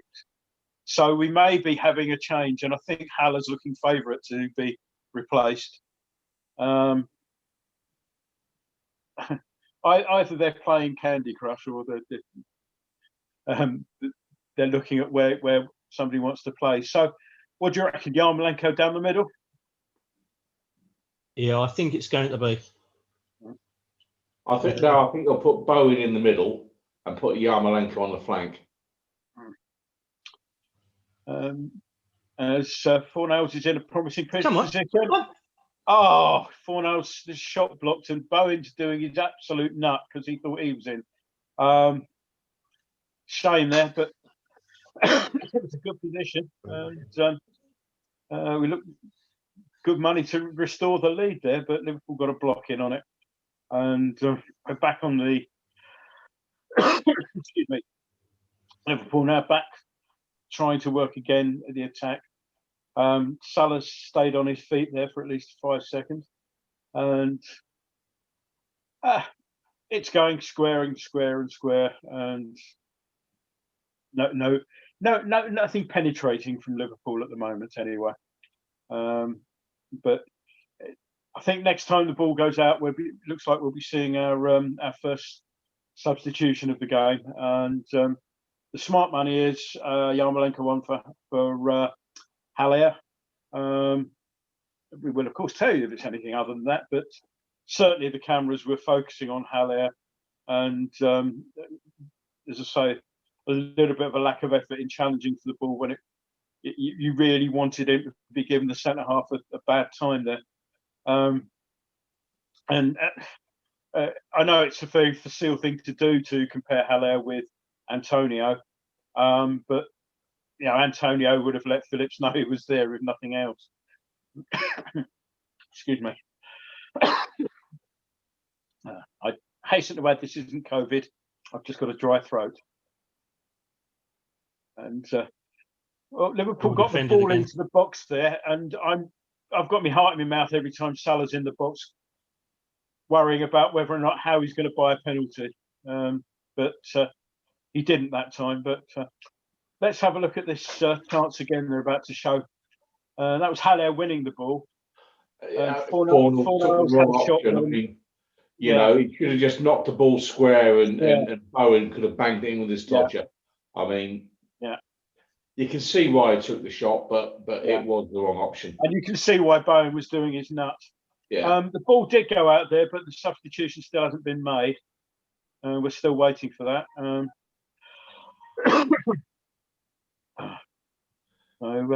I suspect that Haller's getting all sorts of comments in the forum, Rio. Yeah, there's a comment. 61 Dixie's put, I think anyone for Haller. Not saying he's not trying, but he's been next to useless. Nothing sticks, and he just did not challenge from that header just now. Where are we? We're getting like Celador's, but well, we're getting killed for pace. We're going to bring on Yarmolenko. And Chapo 59 has put, Haller's body language says he wants out. I hope we oblige him as soon as possible. So, despite the fact I think he's actually done well, given the circumstances and the opposition, he's not getting a lot of love on the forum. The chance we were just talking around with Fornals as Liverpool are trying to probe on the edge of our box. Ball goes out wide left. That would be Robertson out there, I presume. Now Mane on the edge of the box, wriggles through and plays the 1-2 with Salah, but the defence holds strong. Bonner gets in there. We were just saying, though, the chance there that Fornals had that got blocked with Bowen in good position, it has to be said that did come from a Haller knock-on. Yeah, a couple of people in the forum mentioned it. Yeah. Liverpool behind us here now. Yeah. Oh, good save from Fabianski. Salah's in the box, tries to pull it back. Souček's heading clearance. But they've still got that. Phillips has got the ball. Salah's in the box again. Stays on his feet. They're probing away, but then that's a fine challenge there from Balbuena. And it's gone out for a throw-in. 69 minutes and 27 seconds gone. It's still Liverpool 1, West Ham 1. I think VAR might have had another look at that because I think that ball played in might have been given offside. It's one of the failings of this flagging late situation is that, you know, if that had been offside, then you know, we should have had a free kick and they'll let play go and they won't look at it. Double substitution for Liverpool. Curtis Jones is off and Shaqiri, enter Shaqiri, he's on. And I thought it was a double. I thought it was a two-player. Yeah. Firmino off and Diego Jota comes on. So Liverpool clearly trying to find a way of breaking down the West Ham defence. Two very attack-minded players are on there. And it's another player, Liverpool player, throws himself to the floor. Yeah, I mean, for the doom and gloom that we're seeing in the forum, I just want to bring us back to a little bit of reality. And dare I say it, this is Anfield. You know, the harsh reality is with nearly 71 minutes on the clock, Fabianski has barely had a save to make tonight. And, you know, that's against probably the most potent front three in the division. And our keeper has got largely clean shorts. So, you know, maybe that's the kiss of death I'm putting on it. But thus far, we have played our game plan spectacularly well. And the only sniff they've had is a dodgy penalty. And if people think that's not a good performance at Anfield, then Lord help us, because, you know, trust me, this will go down as one of the very best if it stays like this. That's for absolutely certain. Nearly a good ball from Fornals, just cut out cross field there, but had it West Ham in a good position. Fornals blocks the clearance, but it's gone back through to Alisson in the Liverpool goal. And some good work defensively from Arthur, bringing the ball out from defence there. That shouldn't go unmerited.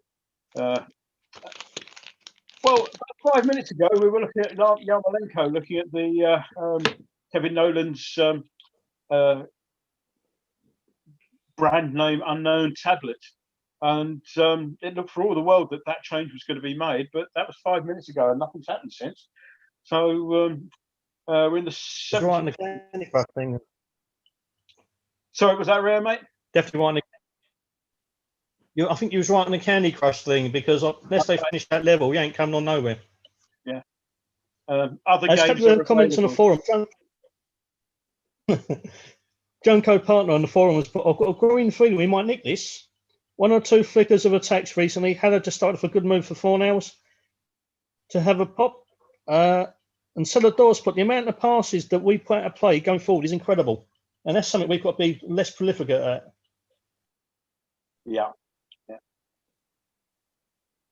Well, still Liverpool in possession. Again, they're trying to work that opening. It's going across and across. And it's like banging at a closed door. They're going so far, they can't get any further. As Alexander-Arnold finally plays a long ball in, Mane's in a good position. And, well, Salah, who was in a good position there, with no West Ham players within 2 yards of him, decided he ought to have a shot. And it went woefully wide, thankfully for us. I think he was waiting to see if anybody could come near him so he could fall over again. But that not being an option, he had a shot, and thankfully it's wide. And at Yarmo's last, on. West Ham substitution. Haller's off, getting sort of pats on the back, and Andrei Yarmolenko is on, and it remains to be seen whereabouts he's going to play. As Fabianski takes the goal kick, let's have a look, see where we are. And well, central at the moment. Kind of on the right-hand side, but that's just where he's taken the ball from central position. So he's gone down and he's managed to keep the ball in from the goal line. And well, he's brought the Liverpool player down as he's breaking away from bringing the ball out of defence. But well, he's already been involved. But he certainly seems to be drifting over to a more central area at the moment, which suggests that Bowen will stick out on the right. Pinky, thoughts on that? Yeah, I mean, you know, in games where he's come on, he's always looked the player most likely to make something happen. So dare I say it, you know, it's almost a planned substitution. He's got the central role because you can't trust him to track back and do the defensive work. That's the long and short of it. So again, this is David Moyes playing what he's got and playing the players to their strengths. He knows Yarmolenko would let him down tracking back. So he gives him the role up top where he might not be the best, but he certainly isn't going to harm the team, where he could do if he went into one of the wider roles and just switched off from tracking his man. So good management by Moyes. Absolutely good management by Moyes. And there's an overhit pass there that Salah, had it been a little bit shorter, might have been in a good position. It'd be one-on-one with Fabianski. We're just showing the replay. We're getting the replay here. Yeah, slightly overhit. And Salah holds his head up as if to say, oh, damn. But you know he's going to be looking for it. He's got a gullible referee. So West Ham on the ball. Rare spell of possession at the moment with Masuaku. Plays the ball nicely into Yarmolenko, who's looking to play it back to Masuaku. Some nice triangles there. Rice on the ball, plays the ball lovely out wide there to, that's Kufal. Now we've got Bowen has beaten his man. Nice, interesting looking cross. Alexander-Arnold heads clear though, and there's nobody on the edge of the box to pick up. And Liverpool now on the break, and this could be dangerous because this is the first time Liverpool have had men over. Balls burst into the box, and fine save from Fabianski. There's got to be a foul on Fabianski there. Yeah, I think the referee's. Oh no, well, they appear to have given the goal, despite the fact that Fabianski appeared to have been fouled there. I'd give up with these referees. What do you reckon, Pinky? Certainly some feet in there. I think they're looking at it. They're looking at it. So. But what I would say is Kufal got caught miles upfield, out of position. Bowen did sterling effort to tear back to try and cover the gaping hole at the back. That's a free kick all day long. Mane's a free kick. Taken Ogbonna out.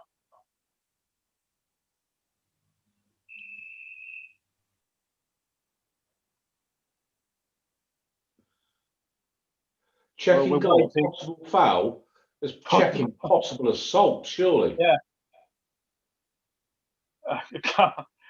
They shouldn't have to look at this more than once.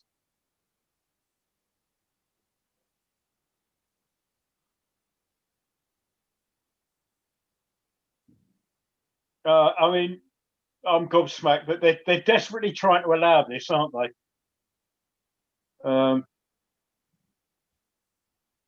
Sure. You know, I mean, how many times does Kenny Dalglish have to look at this in the VAR cabinet? He's fouled Ogbonna, and then he's gone followed through on Fabianski. There's two possible fouls there. I mean, yeah, he's just taken Ogbonna and Fabianski out.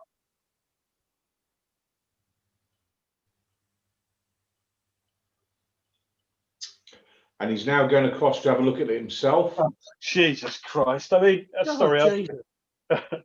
I mean, yeah, if you, yeah. Hang on. I just saw. I mean, he's wearing a mask, but I saw the Liverpool lad say to the ref, "We know where you live," as he went across to look at this, the monitor.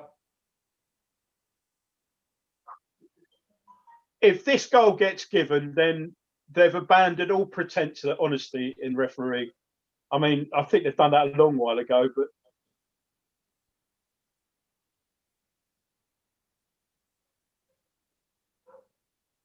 I think that's given the free kick. Thank you very much.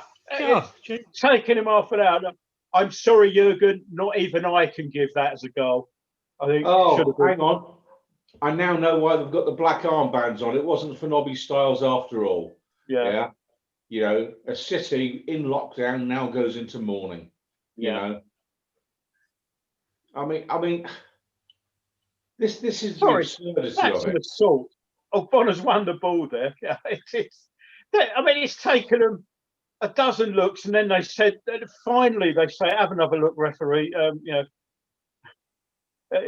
Anyway, we're back on in real time now, and the West Ham are on the ball. Fornals out left, tries to play in Arthur down the left-hand side, but it gets cut out.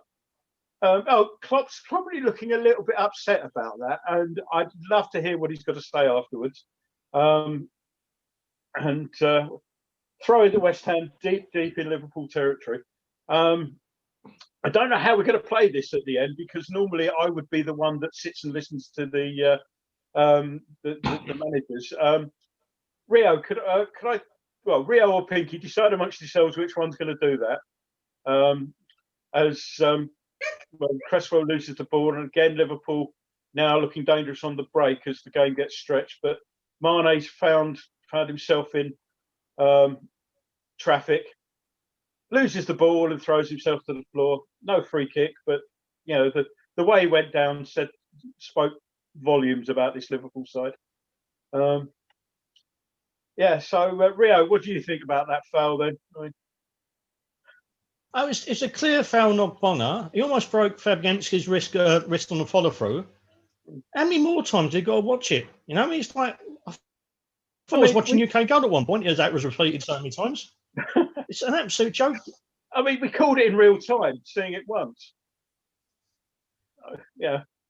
I think he must have watched it about 15 times. So why can't people at Stockley Park or wherever they are make the decision and ask Kevin Friend? You know? Clearly, it was a foul. Yeah. On two occasions in that passage of play, he fouled. Why do you need to tell the referee to have a look at the pitch side screen? You know, there's the two controversial moments of the game: the dive by Salah to win the penalty, which they don't think you can have a look at, and the double foul, you know, committed on our players, which they look at a dozen times and had about 10 minutes to the game in doing so. Who is deciding what they're going to look at and for how long? And why are they looking at some decisions but not others? Why do they look at some multiple times but not others? You know, it's a farce. And is it any wonder that supporters think there's an inbuilt bias towards the so-called big clubs? Although on the subject of big clubs, it's decent of Trent Alexander to have 66 on his shirt, which is a clear tribute to when West Ham won the World Cup for England. So, you know, if you want big clubs, well, we're right up there. But we don't seem to get the rub of the green on this VAR lark all of the time. It's helped us there tonight, but it shouldn't have been needed. Where it was needed. Well played to Kufal just there, Pinky, just to interrupt you. A long overhit cross was going out for a throw-in. Kufal made the ground, kept it in, played it off the Liverpool player to keep us on the attack. Well played, Kufal. Cross comes in, headed away by Liverpool. Right back. That's no. Again, another cross played in, nobody on the end of it. Couple of promising positions there for West Ham, but failed to make the most of it. And let's hope that doesn't prove costly. Rio, anything more about there? No, I mean, just again, members of the forum are backing us up completely. They can't believe how long it took to review that decision. Again, pointing out the fact there were two obvious fouls in the process of play. So yeah, everyone's in agreement with us on that score. We're approaching the last 5 minutes. We've done incredibly well. I just hope we don't fall foul of another ludicrous refereeing decision, because we know Salah there's a has just dive for played free into coming. the channel there, and he's clearly waiting to go down. It's embarrassing, but yeah, you can see we his body didn't position oblige him by changing, leaning like on leaning. it. Oh, Bonner's been fouled there, and nothing given as Liverpool come on the attack again. It's a little bit sort of Alamo-ish, and there we go, 2-1. and Liverpool get the goal, and when they run the take back at Chadwell Heath or wherever they go these days, Rush Green, the player that gave the ball away in that was Yarmolenko. He gave it away in the wrong part of the field. He was in possession, lost control of the ball, and 15, 20 seconds later, Liverpool get the goal. Bonner was clearly fouled in the build-up to that, of course, but not given. We're playing 12 men all the time here, and it's very disappointing, because we've been the equal of them, and you've got to score 3 to get 1 against them, and it's just proved everything. And if Klopp's ugly mug comes on my telly telling us how he's disappointed with the referee, I think I shall breach lockdown and go and beat the crap out of him, lying cheat. Anyway, West Ham on the attack. Let's see if we can get this back. No, as Bowen sort of loses out on the attack, and game's going to get stretched over these last 5 minutes now. Played Cresswell. Cresswell blocks a dangerous-looking ball. We're going to have to come out and attack a bit more, really, if we are going to get anything out of this game. And Yarmolenko in traffic, and plays the ball all the way back to Fabianski with slightly more success than he did try this time last week. Goal time was 84 minutes and 14 seconds, and it is very dispiriting. Yeah, it is, but I touched on why Yama had been given the central position, because you couldn't trust him to track the runners. What does he do? He's 22 yards out. He gives the ball away in the wrong part of the field, and it's the sort of sin, I'm afraid, that someone like Sam Allardyce would have just run onto the field and punched him really hard in the face for, because at this level, that's the difference between 1 point and no points. Bad error by Yarmo, no question about it. And once we move past the obvious deficiencies of the ref tonight for Liverpool's penalty, we've played really well, but that one bad mistake by a player who can change a game in one direction, but 2 or 3 times already this season, he's changed the game in the other direction. And Yarmo, I'm afraid, for my money, is always an error waiting to happen. Well, double substitution looks like being made very shortly, and it's just saying as Bonner brings the ball out, we've got Arthur Masuaku on the ball out left, and still got the ball. Right, a little bit of a blind alley, but tries to play the ball through at Fornals, but I think even Cresswell was coming up there, but now called out of position. As Declan Rice has a little nibble at Salah, and Salah gets the Balbuena rather. And here are the substitutions, and we've got Lanzini with his suitably diabolical-looking beard comes on for Arthur Masuaku, and of course now the debut, Ben Rama on for the hard-working Bowen. You got 2 minutes, lads, plus stoppage, which won't be nearly as long as it ought to be, given that Liverpool are winning. Good luck, lads, and good luck to Ben Rama, whose debut this is. So Liverpool free kick, Pinky. Yeah, I mean, it's cleared there by Cresswell. Alexander picks it up, punts it forward. Bit of aerial ping pong going on, but this will be 5 minutes of Liverpool just pinning us in our half by fair means or foul. You know, it's a shame. I mean, it looks like boring James Milner's about to come on for Liverpool. But no, here they're not running the tape back far enough to where the real error occurred. Yeah. Or the foul. Funnily enough, funny that, isn't it? Yeah, but no, with that, with Benrahma coming on, he becomes the 961st player to represent West Ham United. So that's a Rio-esque stat. And Salah's managed to come off. His diving's done for the day. He's done his job, and very, very carefully walked over to the touchline lest he get hit by that sniper again. And Milner replaced. So I think that's all the subs, isn't it? For both teams now. So a bit of wanting to bolster up the midfield. You know, we're going to have what we hold what we have from Liverpool, with Milner coming in to try and stiffen up that midfield.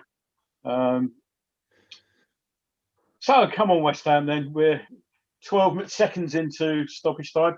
A surprisingly long 5 minutes, which clearly Friend didn't get the instruction from Klopp. So let's see what we can do. Let's channel our inner match against Tottenham, shall we? Rio, what are they saying on the forum? Yeah, everyone's pointing out what Pinky said about Yarmolenko being lackadaisical and costing us the goal. Where is it? 61 Dixie. Yarmolenko gives it away instead of clearing. 2-1 to the Cheats. Gratza points out scum. Mane diving the build up, no tracking of the runner cost us. Celador. Well, if anyone was wondering if Yarmolenko could be worse than Haller, then yep. Came back so far we had no outlet. Then gets the ball and tries to dribble past two players just outside his own box. That was dreadful. And someone's put, Luke Chadwick has put, surely Mane was interfering with play. We're not going to get 2 VAR decisions in our favour in one game, mate. Not in Liverpool. But yeah, Yarmolenko is getting a lot of abuse on the forum. Well, he's won the ball there, and he's going to say it looked like Souček was. Well, he's been taken out by Phillips. Looked like he won the ball. Phillips came to the back of him after the ball had gone. So free kick halfway inside the Liverpool half. Phillips has just clattered into him after the ball had gone, and he's just going to shake in the referee's hand or something. Just to, thanks for not booking me. Anyway, Lanzini clips the ball into the box, and Souček's in there, but can't get enough on the header, and it's an easy pick up for Alisson. Souček was onside, and just a bit too far out, and it was a looping header rather than a directed, powerful one. I think what he was trying to do was actually knock it back across goal for Yarmolenko to run in on the end of. So again, a planned move by us. It just didn't quite come off. Yeah, shame, because I think we deserve a point out of this, and an honest referee would have gotten the point out of this. We give the ball away. Declan gives the ball away out on the touchline, and dangerous looking cross, but it's been cleared, and Declan does a bit better this time. And Benrahma is out on the ball, plays a nice ball down the line to Lanzini, and West Ham win a throw-in, which Liverpool cheekily asked for, presumably on the grounds that they often get them, but it wasn't. So we've got just over a minute and a half. Fabianski launches it long. Yarmolenko wins the ball. It's kind of loose, and Liverpool just hoofing it anywhere to be clear at the moment. And ball now with Lanzini tries to play the ball into Yarmolenko and fails, and it's cleared long again from Liverpool. Nodded back in by Balbuena, head tennis going on, and Fornals wins it in the air. That's a good bit of winning there. And we've got Yarmolenko on the right. Gets the ball in, and it's cut out for a corner. Very few corners in this match, guys. Or is it just me? Have I missed them? But we all know what happens when we have a corner. So No, we all know what happens when we have a corner. Nat Phillips, who's committed more fouls than I think any other player on the pitch, has been given man of the match by Sky. Yeah, right, okay. Corner comes in. It's deep in the 6-yard box. Ball comes out to Barama. Loops the ball back in, but there's nobody over that way. Goes out for a goal kick. We're in the last 30 seconds, and yeah, Souček couldn't get on the end of that free kick, and it was headed out clear as the replay. So Liverpool, of course, will take their time overtaking this goal kick. You know, it's and Klopp's issuing instructions, hoping friends are listening there. It looks like very much we're going to come away from Anfield pointless. It's gone long, and there I think is the no, it's still playing on. It's the final whistle. Liverpool 2, West Ham 1. Very, very unjust result, really. There, I think. I think we were worth a point, in my opinion, and with some honest refereeing, we'd have got it. That's my summing up. Rio, what do you reckon?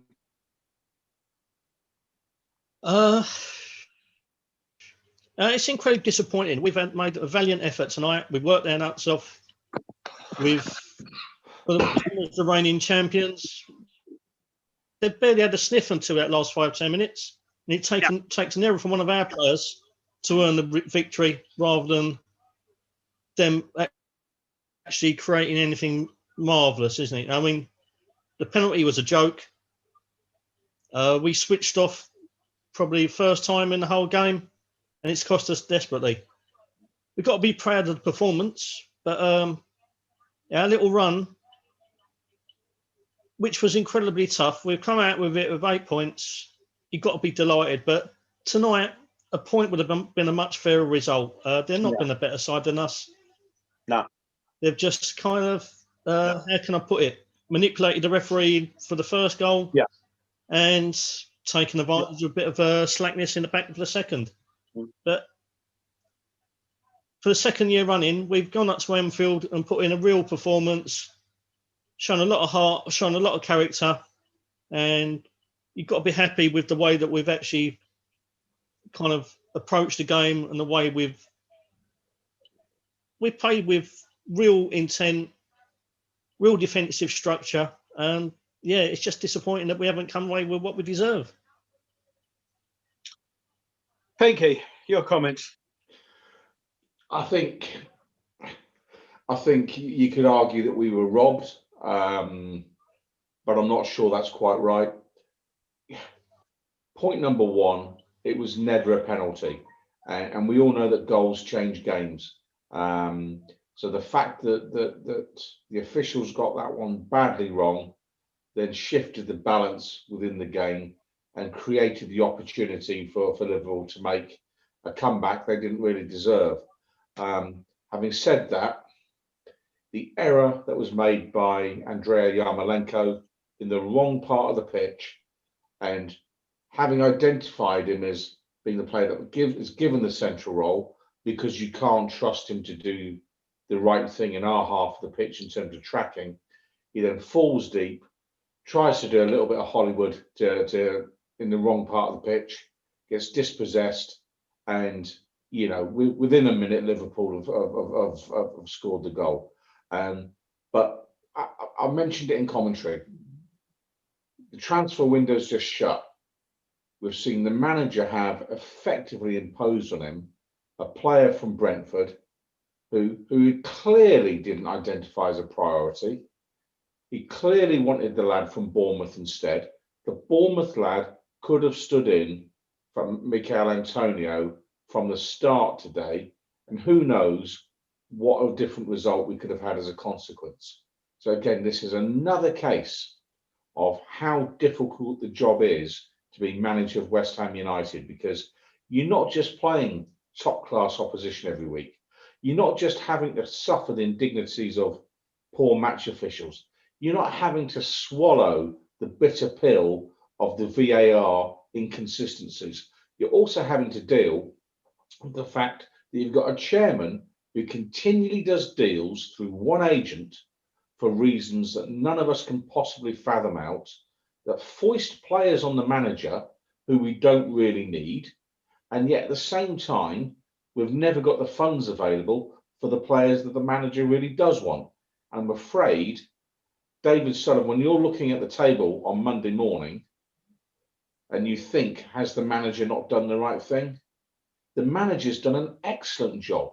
He's organised the resources he's had. It's you, the chairman, who's let your manager down yet again. And that's where I'm annoyed tonight. Yarmolenko's made an error. The ref's made a bad call. But structurally, we've recruited the wrong player for the wrong reason and left the squad short. And it was utterly, utterly predictable. Yeah. As I say, it's very dispiriting when you know you've played well as well. You go up there and you get beaten 2-1 and soundly beaten 2-1, and you think, well, we could have been a lot worse and all that. You kind of think, well, okay, at least we kept the score down or something like that. But when you get to, you come away with that knowing full well that all the way through, and I've said this before, it's not just the big decisions. The penalty was just laughable, but there were lots of little decisions. I mentioned during the game that the usual tactic of either side the halfway line. Declan Rice committed one foul in that area, and the yellow card couldn't come out quick enough. Phillips and Jones probably got into double figures between them for that sort of foul. Nothing, and you just think, well, that's been building up over the last week with Klopp complaining about referees not, being biased against his lot. And I noticed that the FA have been very slow to issue the usual charge of misconduct, because you're not allowed to query referees' honesty if you're in the profession. We can, and we do, because let's face it, that wasn't an honest performance. But Klopp has been building that pressure up for the last 2.5 weeks, so that Kevin Friend is allegedly a human being, so he's going to feel that. He's going to, as soon as Salah goes down, he's going to say, well, he's going to blow up before he's even thought about it. And quite why they get away with it week in, week out. And what I'd love is, the TV pundits to be honest. So have a pundit on there that isn't Jamie Carragher from somewhere else, and turn around and say, well, I don't care if I upset the Scousers. This is a trick they've done time and time again. They're still doing. Let's be honest about it. Let's not sort of hide behind euphemisms and say, oh, well, he's got them in the past, or you've seen them given. If you've seen them given and it's wrong, say, I've seen them given, but that's rubbish. We just need a bit more honesty amongst the media and indeed the referee fraternity. And it is a fraternity. VAR covered that error up big time today. And we're waiting for the interviews with the managers. And in the meantime, Rio, have we got anything coming through from the forum? Yes, a lot of reaction post game. Simon Hammer's put, we don't carry the same threat without Antonio. The only thing Haller has conclusively proven tonight that he's simply not up to capable of playing as a lone striker role. Antonio would have created havoc in the defence tonight. Haller has done precious little. I doubt Liverpool centre-backs will earn their money as easily in this game as they've done tonight. Not our best game overall, but still encouraging to see us competing and not getting blown away. Essex guy, we've had the better chances today, if only 4-0 had passed. Just haven't been clinical enough in the final third. Poor crossing all game, even though we've regularly got bodies in the box. And a side note, Haller really is crap at the moment. And also from Macca 1973, no wonder that they have such a long unbeaten record at home. Massive help from the officials as usual, very little given against them. Celador, we played too defensively after the goal. I thought we looked decent in the first 15, but then packed it back at the back into a setup that we know from experience is just doesn't create enough chances without Antonio. Conceding was inevitable. We need to keep playing up further up the pitch. Started to do it a bit more early in the second half. We had 2 solid chances. Then we went to Yarmolenko, and that destroyed any shape we had. Yeah, there's a lot of pride in the way we played. Just a lot of bemoaning the fact that we haven't got someone who can play that lone striker role when Antonio's injured. So again, as Pinky said, recruitment has been earmarked as something that's let us down badly. Well, Pinky's comment on the if you like, Benrahma being foisted on us and not signing King. Slightly dissenting voice from Gavin McGrath on the YouTube channel, Pinky. Gavin says, I don't think we should have passed on Benrahma. Usually you have to take the best player available. The point is we could have had King as well. I'm not sure the finances would have allowed us to have had King as well. Excuse me. And that's the point. That's the point. You know, he makes a fair comment that you'd normally take the player who, by common consent, was the best player in that division last season. Of course you would, if you've got the luxury of being able to pick and choose. The reality is, as the window was closing, we knew there was a huge question mark over Sebastian Haller's ability to play in the system that the manager clearly thinks suits the bulk of the players. We knew there was a player available at Bournemouth who we made inquiries about, but we weren't prepared to pay the fee for. And so we ended up signing a player that wasn't a priority, but we've just spent some money almost for the sake of it. The chairman himself was on national radio saying that, we sold a player because we've got 8 wingers. So what do? We sign another one. Meanwhile, we don't address the issue in the centre forward position. And I'm afraid it smacks a little bit of the chairman almost trying to bully the manager into, well, give Haller another go, because the chairman doesn't want to lose the money he's spent on Haller. And he's kind of hoping, against all the evidence, that he's suddenly going to turn into, the secret love child of Alan Shearer. And that's just not going to happen. So you've got the chairman refusing to admit he's wrong, refusing to accept that he's wasted his money, and the manager then is getting a player that actually, do you know what? Whatever Benrahma's cost us, we'd probably have been better off not spending the money, hanging on to the cash, and then going again in the next window and trying to get a player in that we desperately need, because I'm willing to bet that come January, there'll be no money at all to go and get a striker unless we shift, say, Haller on. And on today's showing, who'd want to take him? Well, we've got 2 months, isn't it, really, now to the next window. And for the first 3 or 4 weeks of that, it looks like Antonio's going to be recovering. So is it too early to start talking about next week? And I think it's Fulham next week. How would you line up for that? Let's give that one a Rio to start off with. I'm trying to alternate you guys.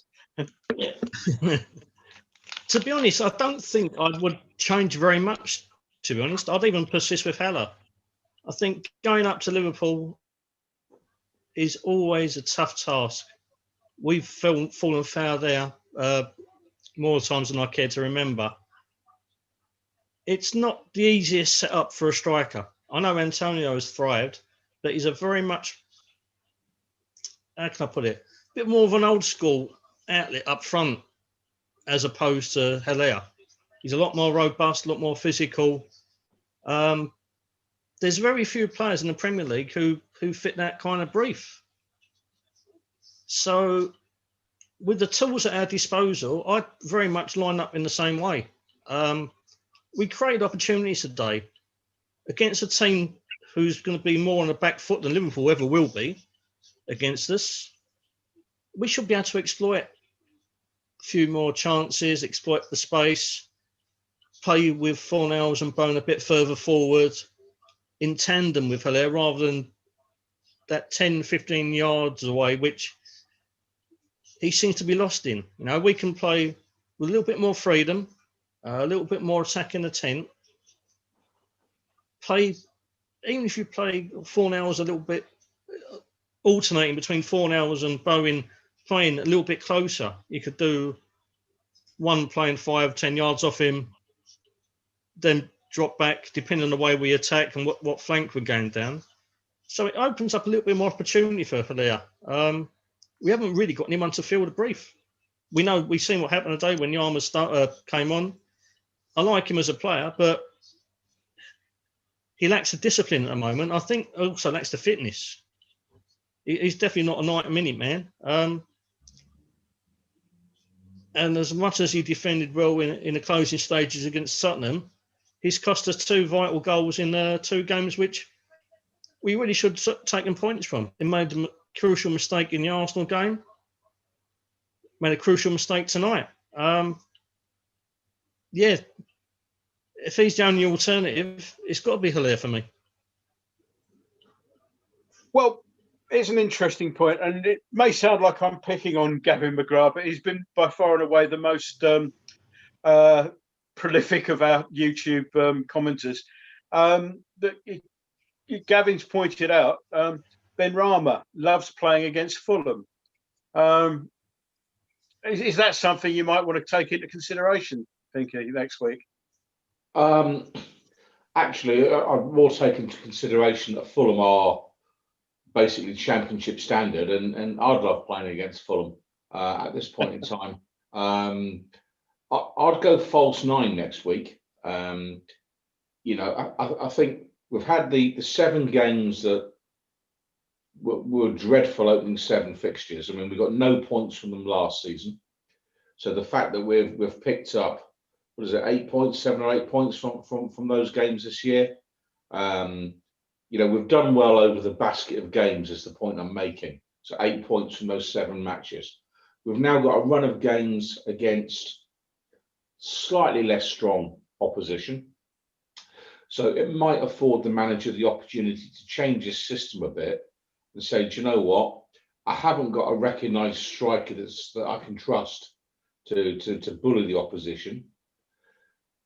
Just go false 9, have lots of runners from midfield, and you say within that, if you've got a Benrahma, if you've got a Fornals, if you've got a Bowen, you know, if you've got a Souček, between that lot, you've got some goals, you know, from midfield, and I'd be tempted to do something like that, because on tonight's showing,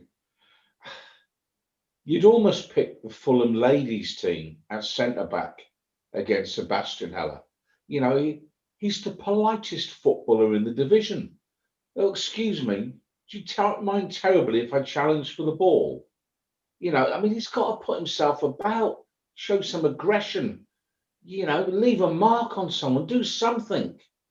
You know, I'd even be happier if he ran up to the ref and just gave him a gobful of abuse, just to say, look at me, I'm hard. You know, he's having very little impact on the game in this country. And like it or not, there's a physical element to that job in this country that you've got to put yourself about a bit more. So if Haller gets a game again next week, he can count himself lucky. And it would only point to the fact that the manager is really saying to the chairman, okay, I keep picking the guy that the last manager signed for £45 million. But what's he doing? Where's the goals? And it might be that David Moyes goes, do you know what? I'll pick him just to make the point he's doing nothing, so that when the next window comes along and I go to the chairman and say, can I have some money? Who knows, some might be available. But caution on that. There was some kind of dealings at Company's House that came out yesterday, where, you know, Barclays Bank have taken a charge on something at the club.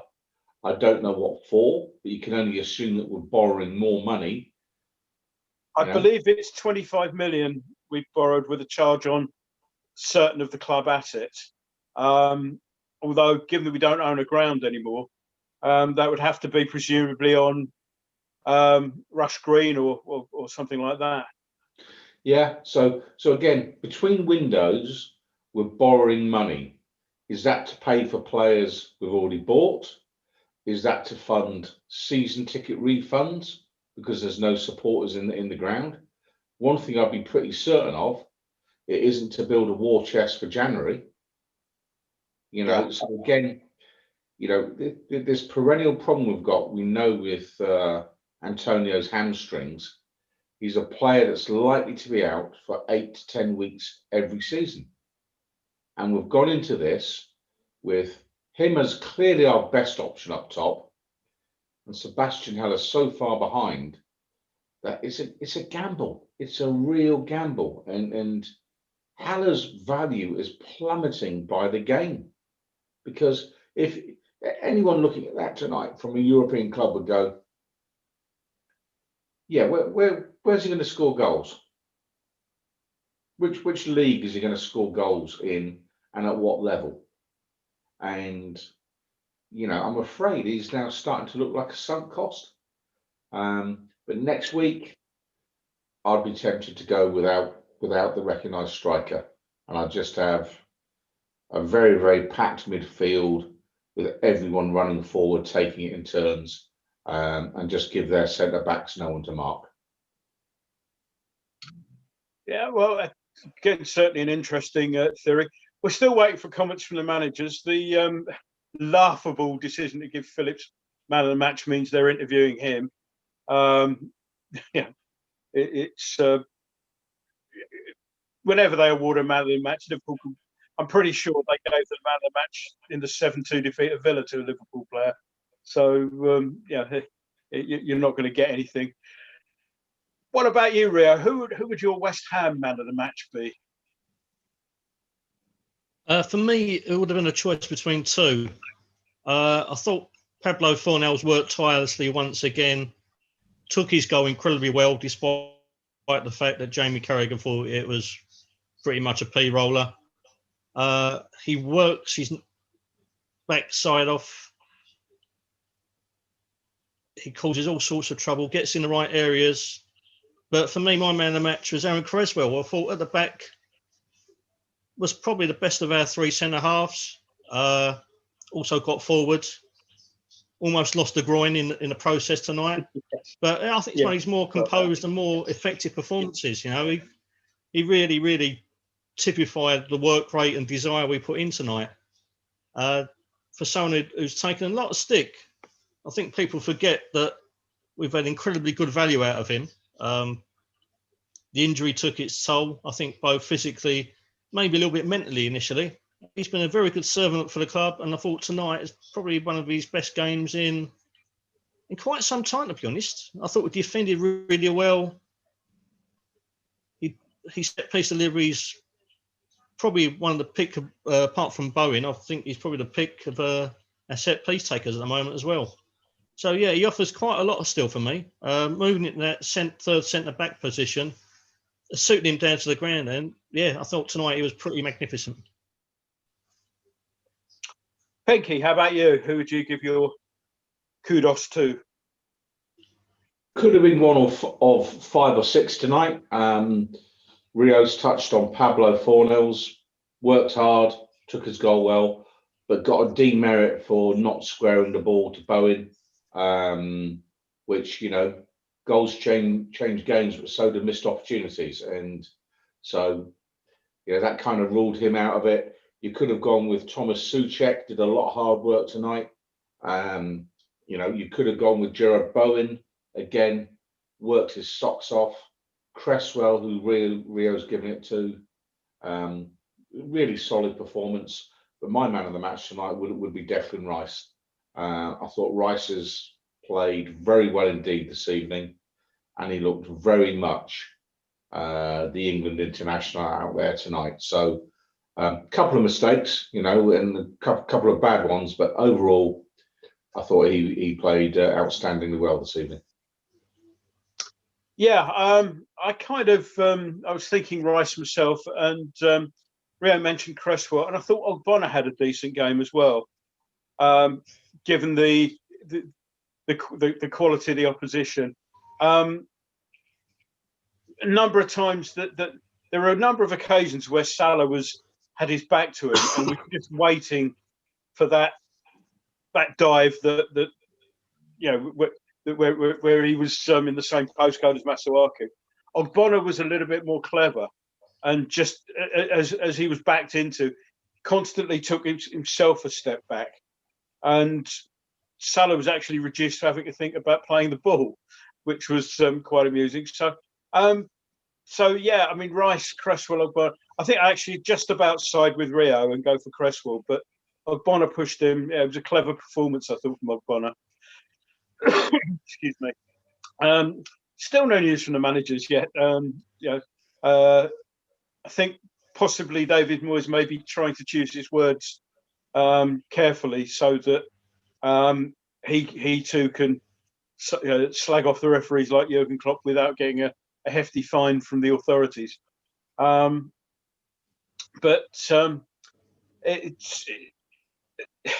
as I say, there wasn't anybody who really stood out for me, but there were lots of good, solid, competent performances, I think. And as I say, Cresswell, for the way he also got up and down, as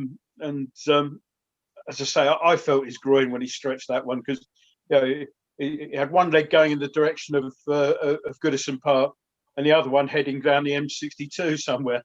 And when you get to be a certain age, you get all sorts of little knocks and strains and all that. And when you see them happen on the telly, you feel them yourself. So I think we just about get Cresswell man of the match. Dissenting voice, Gary Cray, presumably no relation, would disagree with Rice. Rice played crap. Haller needs never put on a West Ham shirt. So fair to say that Gary doesn't think either of those got man of the match. And somebody called KUMB 1997 says, "Great show, gentlemen." That's presumably because the guy who normally does it isn't around. I guess he's saying there. And, thanks, Gray, mate. But you're welcome to come back to do the anchor role for next week if you can get the internet up and running in the new headquarters. So yeah, Gavin McGrath disagrees with Gary Cray. Rice didn't play crap, but he was trying too hard at times. That's the problem with young players at Anfield. Ogbonna showed his experience. Rice will be there in 2 years. Will he be with us in 2 years? Of course, is a question. Well, we're still waiting for the managers. Yeah, I mean, just picking up on a few of the comments there, Gordon, perspective. We're playing against the reigning champions. We're playing at a ground they haven't lost at for a couple of years in the league. Yeah, we're playing against the most potent front three of the last 18 months. And bar the one bad error by Yarmo giving the ball away where he did, they barely got a sniff on our goal, and our keeper barely had a save to make all night. And if people think that that is not a good, well-organised defensive effort from the team, I don't know where we are then as supporters, because I've got to be honest with you, what are people expecting when you go to Anfield against the champions? They're not being funny. I've seen us win 5-0 and not play as well as we played tonight. You know, we played well tonight, and I think generally speaking, just a couple of things. It just shows how hard a league this is. That an error by one player and an error, if I'm being kind, by the match officials has cost us tonight. But other than that, I think we've probably had 6, maybe 7 players with 7 out of 10 performances. And that's a big step forward for us, because normally we'd have maybe 2 players 7 out of 10 and the bulk of the players in the 5 out of 10, for want of a better phrase. So we're getting more of them playing more consistently at a higher standard and as a team. And so I saw real signs of progress this evening. Again, it is, as you say, progress, a measure of how far we've come. This corresponding match last season, we went up there sort of just really, I think the thought amongst the support was, given that we were in deepest, darkest trouble at that point, was to get a decent performance. And yeah, we came away, we lost. Again, silly goalkeeping error from Fabianski, who not long come back from that injury. Proved very, very costly. We were winning at one point, weren't we? And it's kind of a measure that last year we were sort of hoping we might come away with something, but would have taken a 2-1 so that the goal difference didn't get a thumping.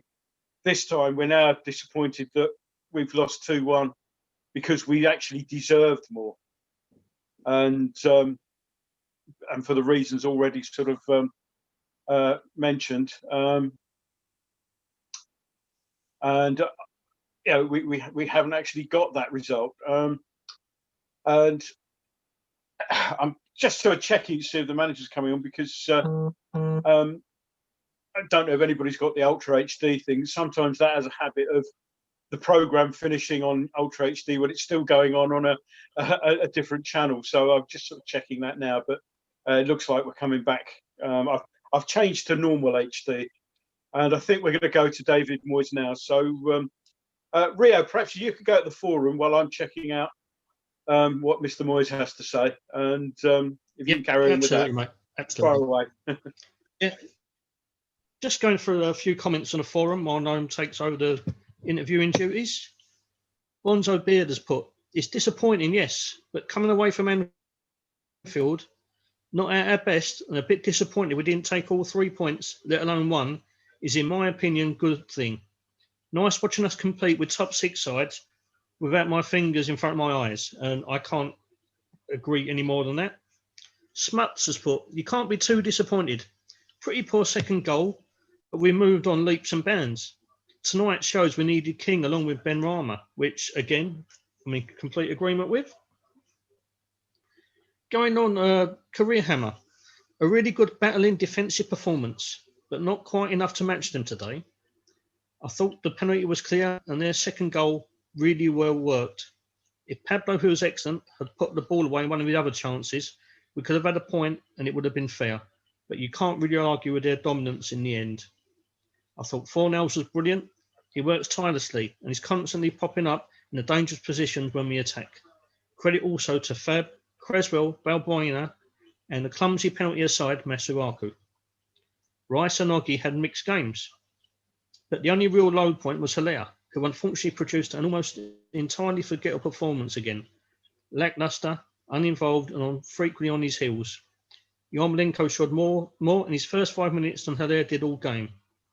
Another encouraging team performance overall, but with 2 points from 9 and only the real stragglers below us in the table now, we really need to start winning again in the upcoming games. Bubbles 1966 has put, that was poor and predictable, and we went down with a whimper. A centre forward is so obviously required to support Antonio that it beggars belief that we haven't done it. Hilaire is the wrong player for us. It was just delivered another 4 or 5 performance out of 10. Going on a little bit further, Believer. As much as the second goal is on Yarmolenko, he has clearly been told to go out and hold up play. Unfortunately, he isn't good at that. He should have just kicked the ball into Rose Ed. If Hilaire is going to play up top, he will do so with more support, and he will get more in the next few months as our run is more favourable now. We need to go 3 up top against teams like Fulham and Sheffield United. We didn't play poorly. The annoying thing is that we didn't deserve to lose. Claret Chris has pointed out that in the build-up to the second goal, he's put, I'm pretty sure that Kufal stopped tracking Jota as soon as he saw Sane stood, I think he means Mane there, Mane stood offside. Isn't he therefore by definition interfering with play? And that's a very valid point. Yeah. Well, David Moyes has just finished talking. The key word that's been repeated time and time again in his interview there was disappointment and disappointed. He was disappointed with both the decision to give the penalty and the fact that we're now accepting that that's a penalty. And he did bemoan the fact that we didn't get any of the decisions going, particularly in the second half. He defended Haller. He knew it was going to be. He said we knew it was going to be tough for Haller. It was his first game, first game back. He's got a lot to offer, and hopefully he'll show that over the next few weeks. But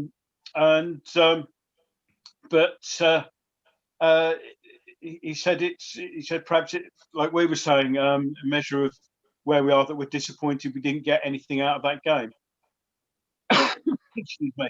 So clearly Moyes not very happy with the penalty, but very much guarding his words, which I think is fair comment.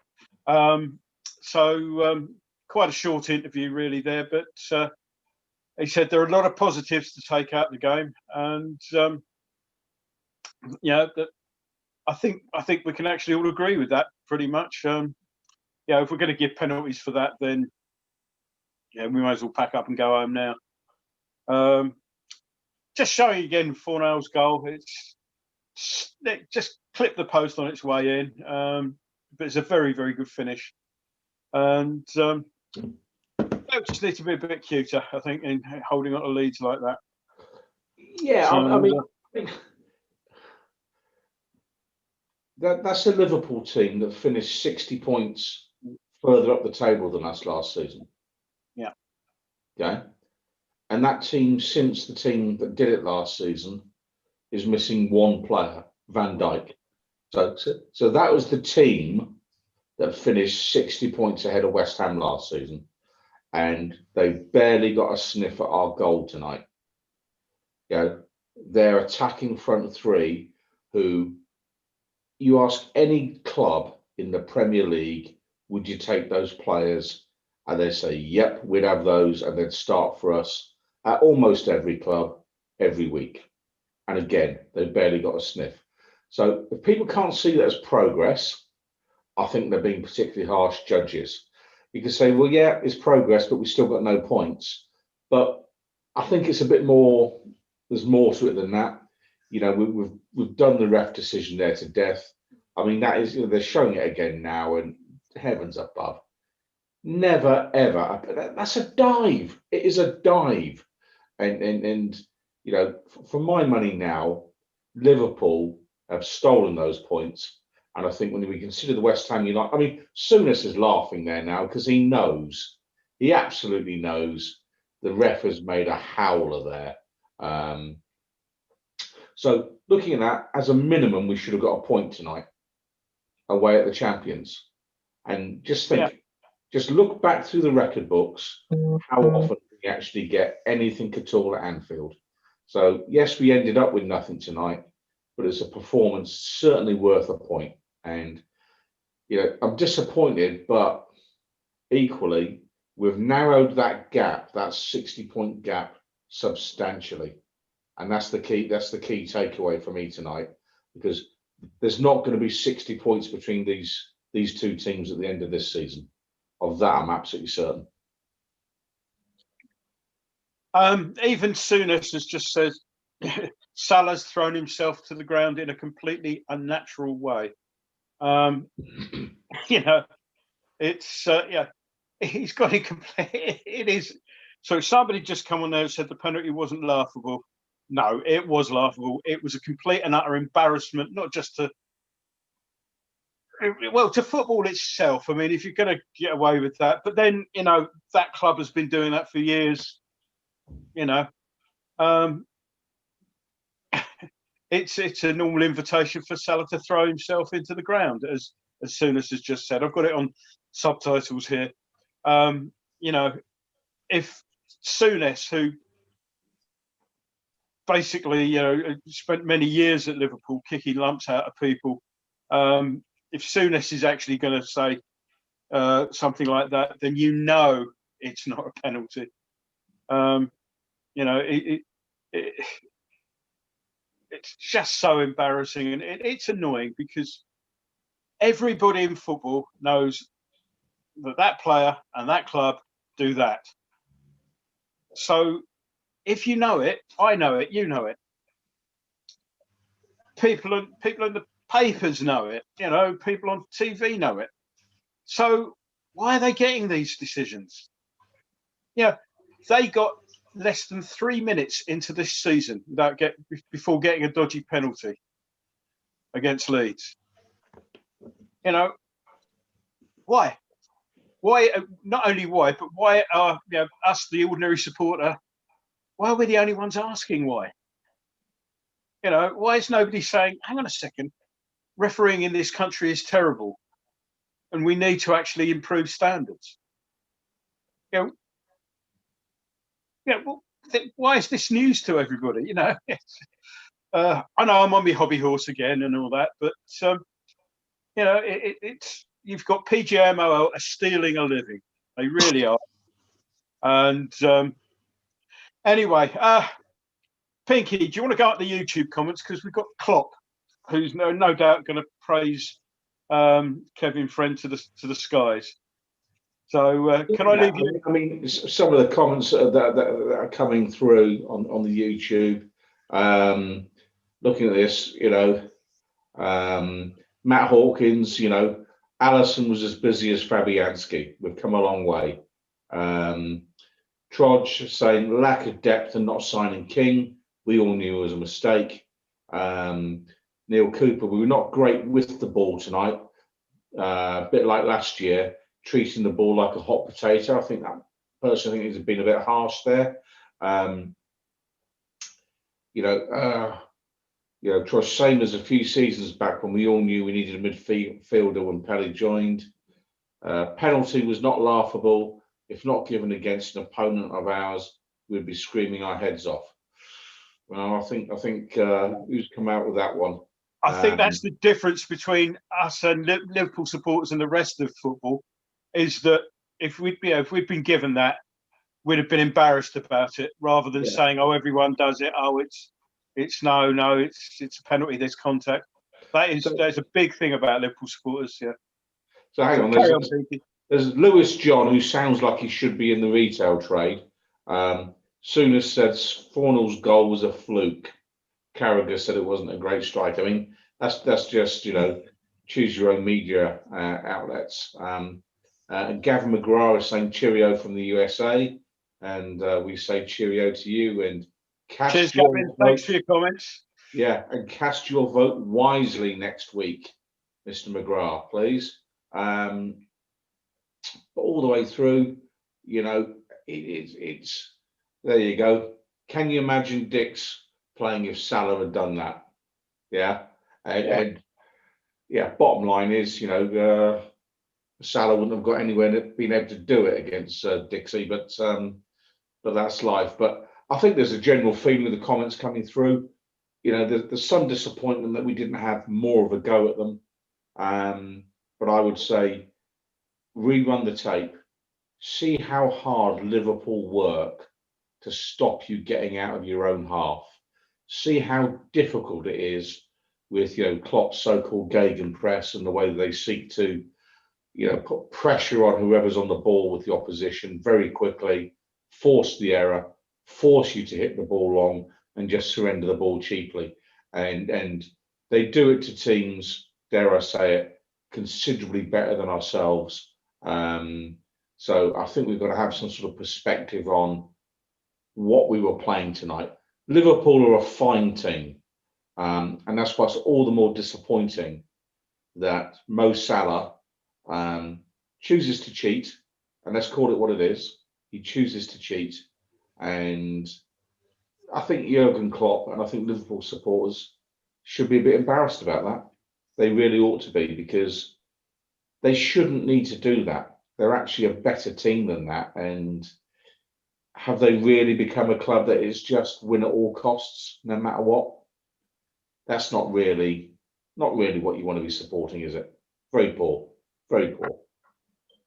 Well, Klopp's saying absolutely nothing of particularly interesting. He's just praising his youngsters. Phillips, he said, Carragher made Phillips man of the match. Klopp's doing his usual. If I smile widely enough, nobody will listen to the tosh that I'm actually coming out with. But he's really just praising his players. Of course, Sky aren't going to ask him the difficult questions, such as, how about your players diving? Do you condone that? Which would be question one, I would ask Klopp, just to see what the answer is. Is he going to be honest and say yeah, or is he going to lie and say no, we don't condone it? And yeah, I mean, whilst you were reading out the comments there, I had hoped to be able to sort of give you some sort of insight, but Klopp said absolutely nothing of interest whatsoever. How great my boys are, blah, blah, blah. Nothing of interest whatsoever. So we'll leave that. Well, we touched briefly. We'll have a very quick word about Fulham, and then we'll wrap up. So we've talked about how we might line up against Fulham. Pinky, you've said let's go the false number 9 route. Rio, you've said we should perhaps start with Haller. I think that from the comments that Mr. Moyes came out with, it looks like Haller is going to be likely to start. Moyes made a comment about we'll see what he can bring to the team over the next few weeks. So, Pinky, you sort of came out with a dissenting voice for that particular lineup.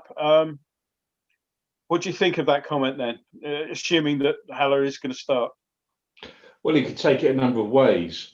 You could interpret it as, let's see how he does against easier opposition, which is the classic, the very definition of being damned with faint praise.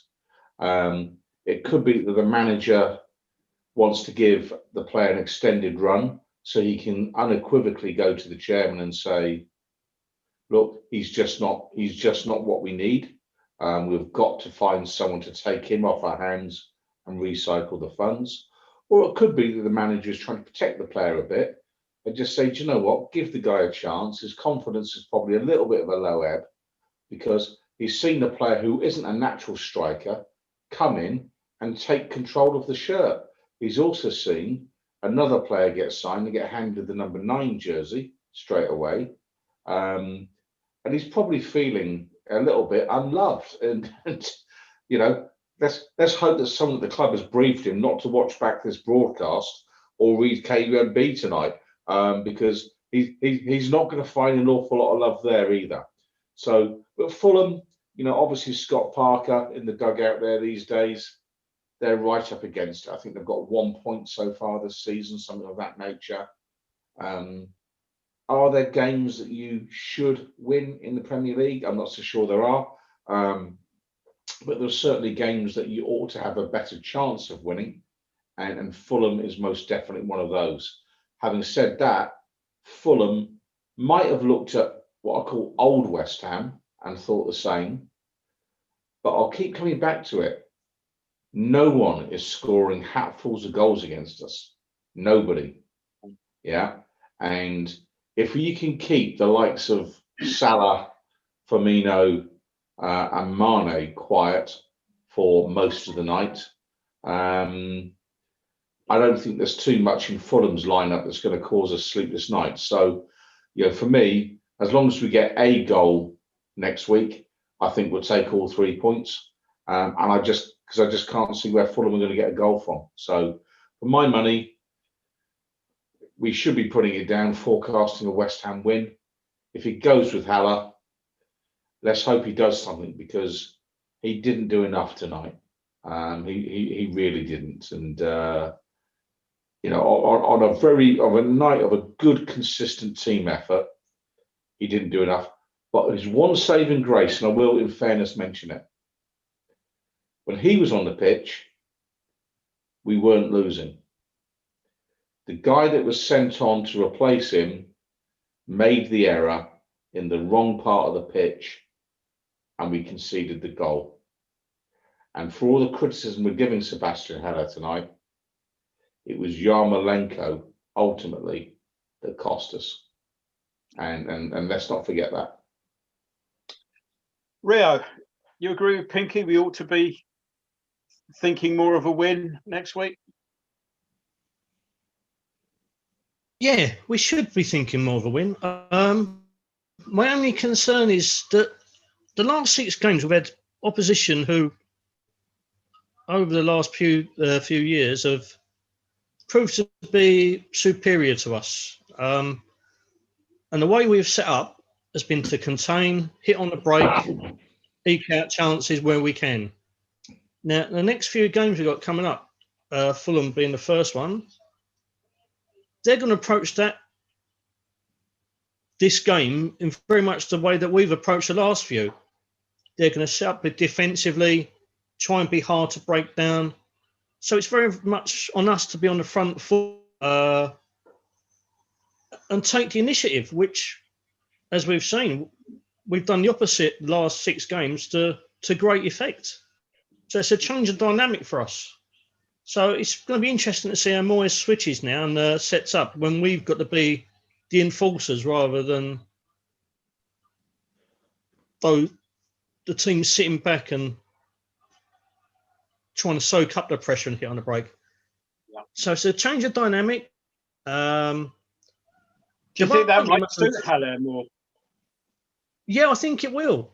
The thing is, it won't be much of a change of personnel. We haven't got the squad to make changes. And the way the team's been performing over the last few weeks, you don't want to make too many changes. It's just going to be that change of dynamic is going to be key and how we handle it. We've seen tonight how well we defend. Bank of 5, bank of 4, very solid, very efficient, very polished, very disciplined. We've now got to go on the front foot and take the game to Fulham. How we do that is key to the coaching team setup in the week. They've got to try and alter the way that we play in order to achieve the 3 points. If we can get that through to the players and make that switch successfully, then I don't see why the next few games, even with the injuries we've got to Antonio, we can't go to teams and, let's be honest, we should be taking the Fulham apart. Yeah. But it's down to a change of mentality now. That's the key. Well, I think we've just about done every possible subject to death. I think it's time to wrap up. So I don't know if Mr. The Junction has got his finger on the button. He can switch us off in a minute. But thanks, gentlemen, for your support over the last few hours. Thank you, Rio. Thank you, Pinky. We managed to get through this with all the technicalities of the internet apparently working. Hopefully, by the time the Fulham game comes on, we'll have your normal anchor and host, and I said that very carefully, back. Apologies for the poor quality hosting. Hope you've enjoyed this. Thank you to everybody on the YouTube channel for the comments. Thanks to everybody on the forum as well for tuning in, assuming you did. All that remains for me is to sum up. Cheated at Anfield again. Are we really surprised? Ladies and gentlemen, good night. Come on, you Irons. Come on, you Irons. And Graham, if you're there, can you turn it off now, please?